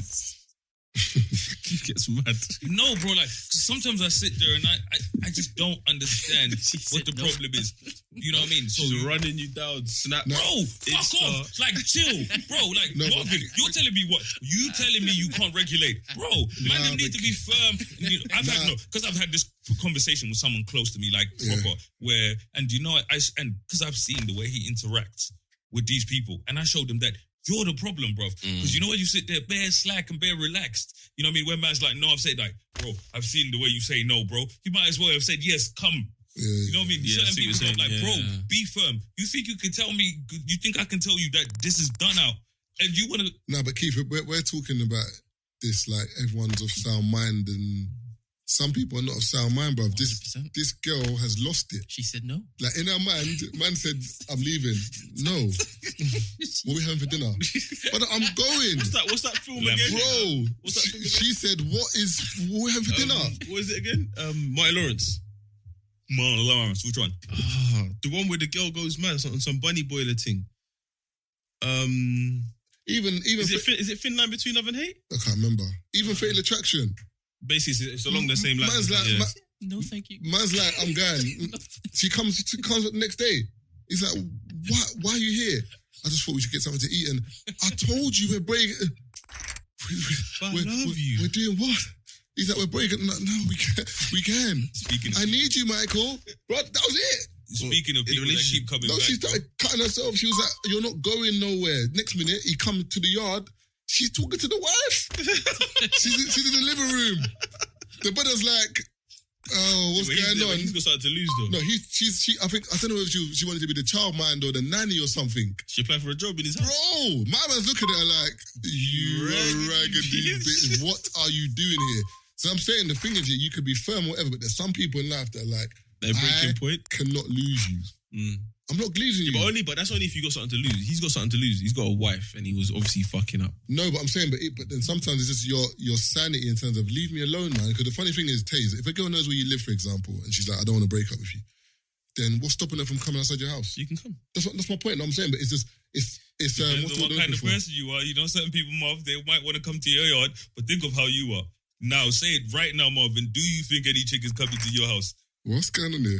No, let me ask. Do you think any chick is coming to your house? They can try. Exactly. There's a reason. Because you're out of sound, body, mind, and you open that door, you give someone the look, and they just know they're not coming back. Who's opened the door? No, like they're sagging up the door. Who's opened the door? No, but I'm not going to lie to you though. You better stay outside, bro. When you do like find yourself in them situations, maybe because over time I've realised that I can see it from far in it, so I'm just not even entertaining. There's been times where man will be like, why do you talk to her? I'm like, bro, I'm not interested. There's a reason why I'm not interested. I can spot the crazy from far. Some man will still go in like, nah, but I'll be the one to change her. 2 later, 2 a.m, she's knocking off your door, talking about let me in. Bro, I ain't got time for that. But imagine that, a girl ringing your phone like 50 times. Message you on Snap. Message you on WhatsApp. Blocking on everything. That's what I'm saying. You can block, but then remember. Or her friend phones you and says, oh. And the thing is, what you're forgetting as well is, remember, the way we live, we're not in a particular place in terms of workplace. Imagine you work at Barclays or you work at JD and she just starts coming to your workplace. Press the red button. Like, bro, like I won't press charges. I hear you, but in terms of your manager and in terms of people you work with. I'm telling my manager, this bitch is crazy. If she comes over here, bro, tell security to be heavy-handed. Because even like, when she comes in, it's like, yeah, this is someone who's stalking you, sure. can you just sort your friends out, please? Do you know what I mean? Boy. It's this headache you don't need. Yeah, 100%. Or she's coming Lux and she's just chilling Bro. on the table. Impossible. It's definitely a headache you don't need, and that's why I said The worst ones, is the ones that tell girls, They're your girlfriend. oh, you talked him off. That's cute. I was with him last night. Babes, That's what's going on here, bro? Never ever happened. No, I'm just saying, imagine she's going to everyone. I had a situation where I was talking to, I was talking to someone, and she had a conversation with someone else where the dude was, the guys told her that he knows me. He mentioned that he knows me or whatever. She's like, okay. And so she's, obviously intrigued by whatever. Brother says he had a business meeting with me. He knows of me. He had a business meeting and I wanted investment for a business idea I was working on. And he turned me down because of how I get my money. He didn't like where my money comes from. It's illegal. And Man fabricated his whole story. Bro, she showed me the picture of the brother. And I sat there and she showed me the picture of the guy first. And I was like, I have no idea who that is. Literally, another picture. No idea who that is. Like, for the life of me, I was not even like, oh, it's so-and-so. Bro, I've never met this person in my just entire fabricated the whole story. life. Then when she reeled off the story, she was like, yeah, the dude was like, I went to Australia because my brethren's got nicked on some shit and I ducked off or whatever. And I've gone to Australia. He's refused, So that's why he's refused to, to invest in my situation. I know every single investor I've ever spoken to and stuff like that. It's a handful of them people and so on and so on. And I was like, that's not one of them. Why did and I said to her, like I said, when she's spoken to me more. Why did she entertain the story? No, what I said it to Brent just now. Not everyone is of sound mind. No, he's not. Bro, you've made up the whole story. You're not of sound mind. And I think recently, but she's not going to know that. No, recently they found out that, he's a con artist and, he's just not. Con artist, not even a fraudster. There's fraudsters and there's con artists. Con artist, he is a con artist, and they found newspaper articles. How can you have con artists next to your name? His brother was telling like he's out there. Yeah, he's a bad guy. It goes back to what you lot said when I went to the toilet when it was like, obviously one story gets pushed out, one narrative gets pushed out. Everybody finds out that the narrative isn't true, and then it just goes quiet. No one actually corrects it. Be like, oh, by the way. Do you know what I mean? I've heard certain stories about myself, and I'm like, swear. I was interested. And the girl's like, what, is it true? I'm like, no, it's not fucking true, but whatever. Are you not going to do anything to fix it? Yo, what am I going to do, bro? What am I going to do? Like, I know, my people know it's not true. What do you want to do? One girl was, I done my question and answer the other day. Not the other day, actually. This is maybe about a couple months ago, 3 months ago. So, the one girl was like, I can't remember what question. I think it was like, tell me a secret or whatever, or something, whatever. And then some girl was like, there's a girl that was talking about you in the toilet. It's always the toilet. There's a girl talking about you in the toilet, blah, blah, blah, whatever. But she's like, but you know what? I don't really want to be a chatty patty. But me and my friend, when this girl was talking, we looked at her and we were like, nah, I wouldn't do this. So that's what I'm telling you, kind of thing. This is why I like certain people because they know the levels. So I'm like, what happened? What? She was like, the girl was like, I was begging to eat her pussy. Whoa. Begging. Whoa, in the toilet? In the toilet. No. Not that I wanted to do it in the toilet. No. She was talking to someone in the toilet. She was talking to other girls in the toilet. Were you in that rave? No, I went there. That's even, you're not even there. Just out the blue, no, yeah. Do you know what? I'm not gonna lie to you. I can't remember where it was. I might have been there. The dick pic where the girl's like the dick pic where she says I sent her the dick pic or whatever. And I sat there and I was like, this is the beauty of these things. It's a picture. Where is it? Hello, mate. Bro, she said I sent her my meat, Brent. My meat. And I'm talking to this girl that I was actually talking to. I was like, I've never even sent you one of those. Yeah. And I sent it to her. If it was common behavior, you would have received but one. But my thing is, your friend told you that I've done X. No, but I said, your friend has told you that I've done X, Y. Where is it? But the beauty of this situation is, I remember my one, the girl said to her that I tried to move to her and I'm a piece of shit because I was trying to talk to her. And then one time I came to an apartment and she was there with another girl. Apparently we all fell asleep on the sofa and I moved to that girl. I said, all right, cool. First of all, the other girl in question is like Muslim marriage, hijab, everything. Like I would have never tried to move to her. Like you're chatting shit. She didn't even stay over. So how did I sleep over with her? That's one. Two, the only reason this girl was upset is because you tried to move to me and I was like, nah, because of how many other men was trying to talk to you. I was like, it's not going to work because everyone's trying to talk to you. Do you know what I mean? So I'm just going to keep my distance. Now, when you've now come to my event with the girl that I was talking to, the energy was all different. To the point where my brethren was like, you know what? Why was she moving funny? I was like, because everything she told you is a lie. And now she can't do anything about it because we're face to face. And a similar situation happened with the toilet thing.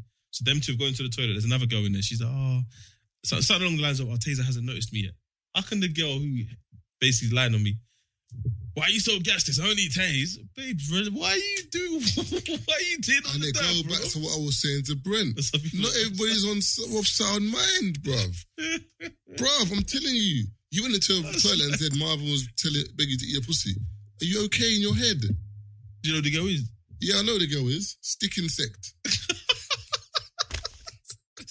Get the fuck out of here, bruv. Grasshopper. Nah, bruv. I'm not even on that, bruv. And the thing is, it's a girl that she like me. So my whole thing is this: because you like me, yeah. That's always the case, though. It's mad because there's no trying to spoil your market. But bruv, there's no issue between me and this girl. As in, like, whenever we see each other, it's cool. There's no problem. She likes you. I know she likes me. You know sometimes when girls move to you, yeah, but because you just that's why she's moving to you. You're easy, bro.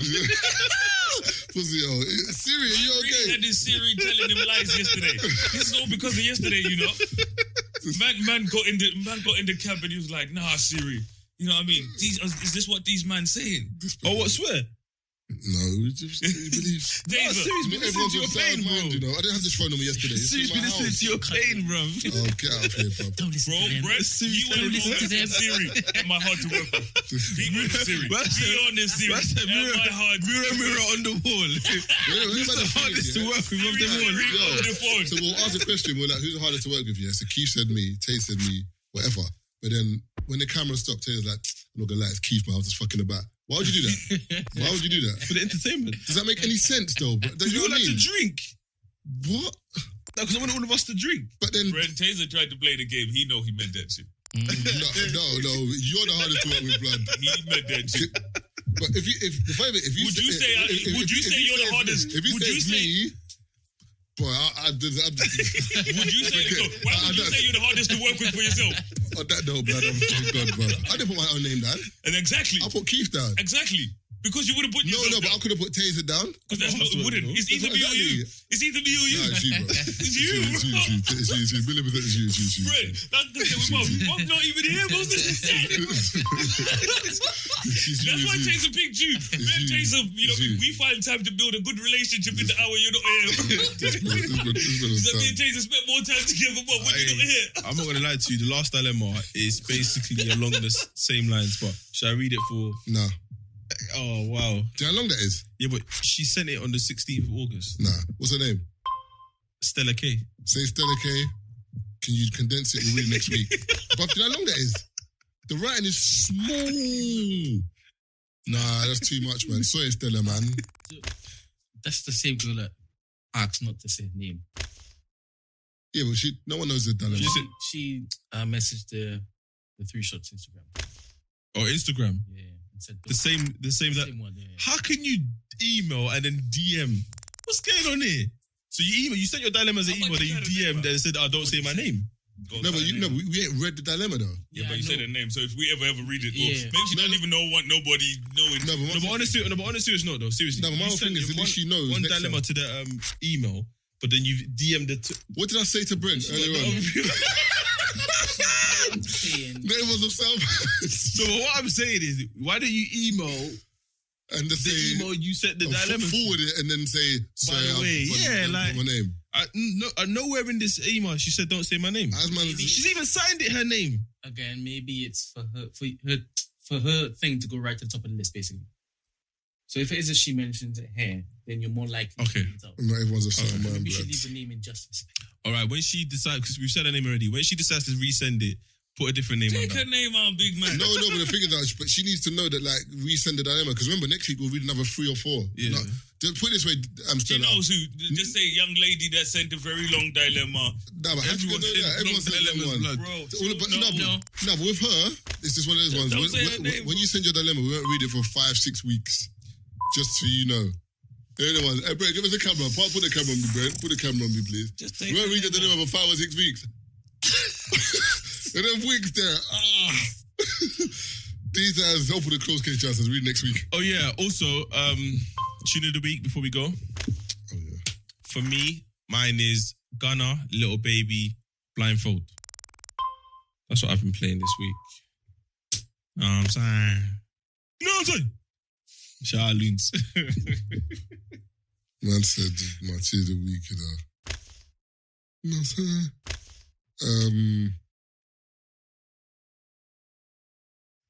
What tune of the week? Oh yeah, I know what my tune of the week is. Just playing the other day, blood. On Spotify.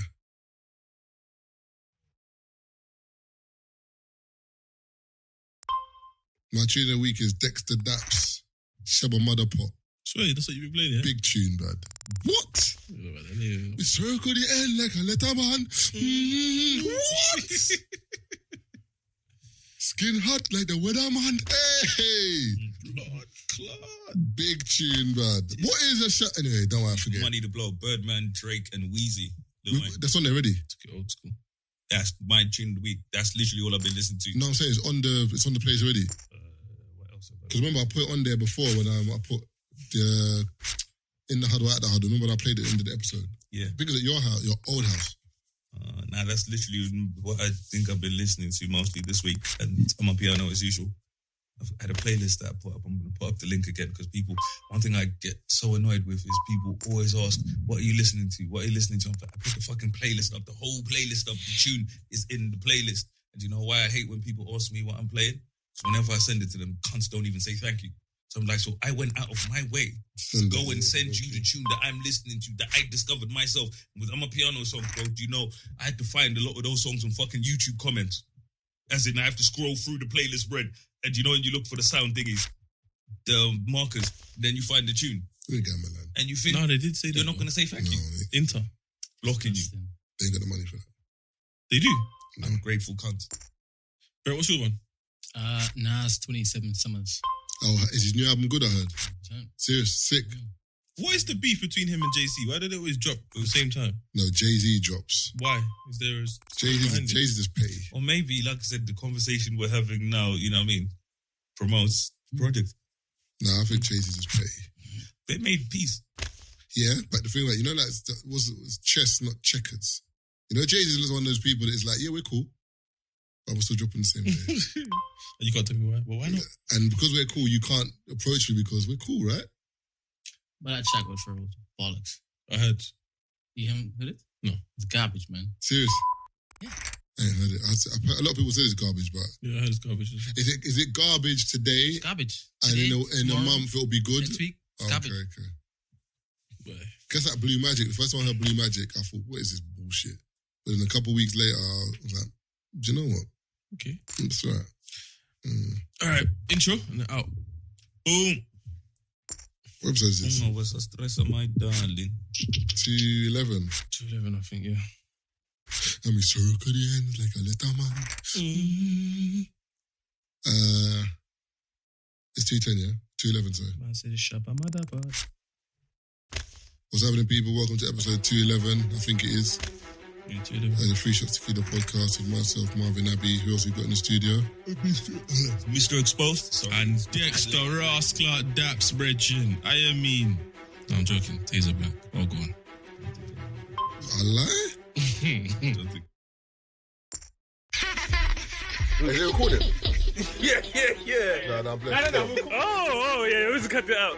Hey, this will get out some. You know what? You know, you're like, woo, jokes in it. Just fucking with you. I was just fucking with you, right? Oh, listen, we got bad jokes in it. I know you're listening, babes. I love you. Happy birthday. I love you. I bet. You're now listening to the 3 Shots of Tequila podcast with Marvin Abbey, Mr. Exposed, and Taser fucking Black. Hear ye. I literally just got a 911 now. It's funny. Oh, shit, I forgot the phone. But anyway. Alright, Alright, what's happening, people? Welcome to episode... What episode is this? Boy. 200 and some. No, I think it's 200 and... Let me... 212. Swear. Oh, good. Yeah. It's 212, yeah, because one was 211 before. 11 comes before the 12. What's happening, people? Welcome to the 12. What's that? Before the 12. Oh, yeah, so you're right. I was testing you. Those glasses are for no reason. So my eyesight. Clark Kent, that's the new name. Amongst. Oh, is it? Eyesight is killing me. What's happening, people? Welcome to episode 212 of the Shots of Tequila podcast with myself, Marvin Abbey. Who else you got in the studio? Mr. Exposed. And Taser fucking black. AKA Clark Kent. Come on, got my glasses in and that. Looking like Keith. Do you know what's mad? It's like, I wear glasses. Okay. And you didn't bring him today? No, but I never wear them. I got these today. No, I'm just saying, for example, like, as in, all my life I wore glasses. Oh, swear? All my life. What's your eyesight? As in... Finished. No, but obviously, when I checked mine, I think she said it was -1.5. Finished. Yours is light. But you said yours is -3.75 Bro, one of my eyes nearly by this 4 Raw. So what's yours? Yeah, 4. So you can't see the writing on the wall? I'm minus, I think it's either 4 or 4.25. So you can't see the writing on the wall? Your eyes is worse. No, I can see the wall. He can't though. See what? No, I think Writing on the wall. No glasses. See, no. See, when I take these off, yeah, I can see all the big thingies, but it depends on. So for him, it would depend on whether it's long-sighted, short-sighted. Oh yeah, like yeah. Okay, cool. You know what I'm And saying? also as well, it's just. But anyway, yeah. Some people can't see from a distance. Some people can't see from close up. Yeah. It just depends. But Like my dad, he has to lean back. But see, you man are different, like, because when I wear glasses, I feel vulnerable to street crime, bro. What do you mean? I'm being serious, bro. It's all in your head. I'm being serious. You're overthinking. So what you say, man, look at you and you look feeble. think you're I don't think that, yeah, but when man's wearing Yeah, but glasses, you look bare sweet, bro. I've got expensive shades. You look bare sweet. I've always had expensive shades. I've had, I've got 2 Marc Jacobs. I've got Armani. I've got big glasses. Step it up a little bit, man. Oh, no, sorry, Tom Ford is. Wow, man Tom said Ford. step your Get the game up. Cartier, brother. I looked at Cartier, the only said 720. I said, Nah, man said get those your are bread the up. Tom Ford, innit? I said, Yeah, sorry, I got these 2. are Tom Ford's big man. Come on, don't overlook me, cuz. I got 2. But you just got glasses. You're just in the game, man. You're pointing at his like he's a Bro, Tom you're moving Ford. like- Big man, you don't see the gold do you know line. who you are? Cuz, Sheffield you Your don't frames are so thin, we can't tell. you don't see the gold line on the side, man.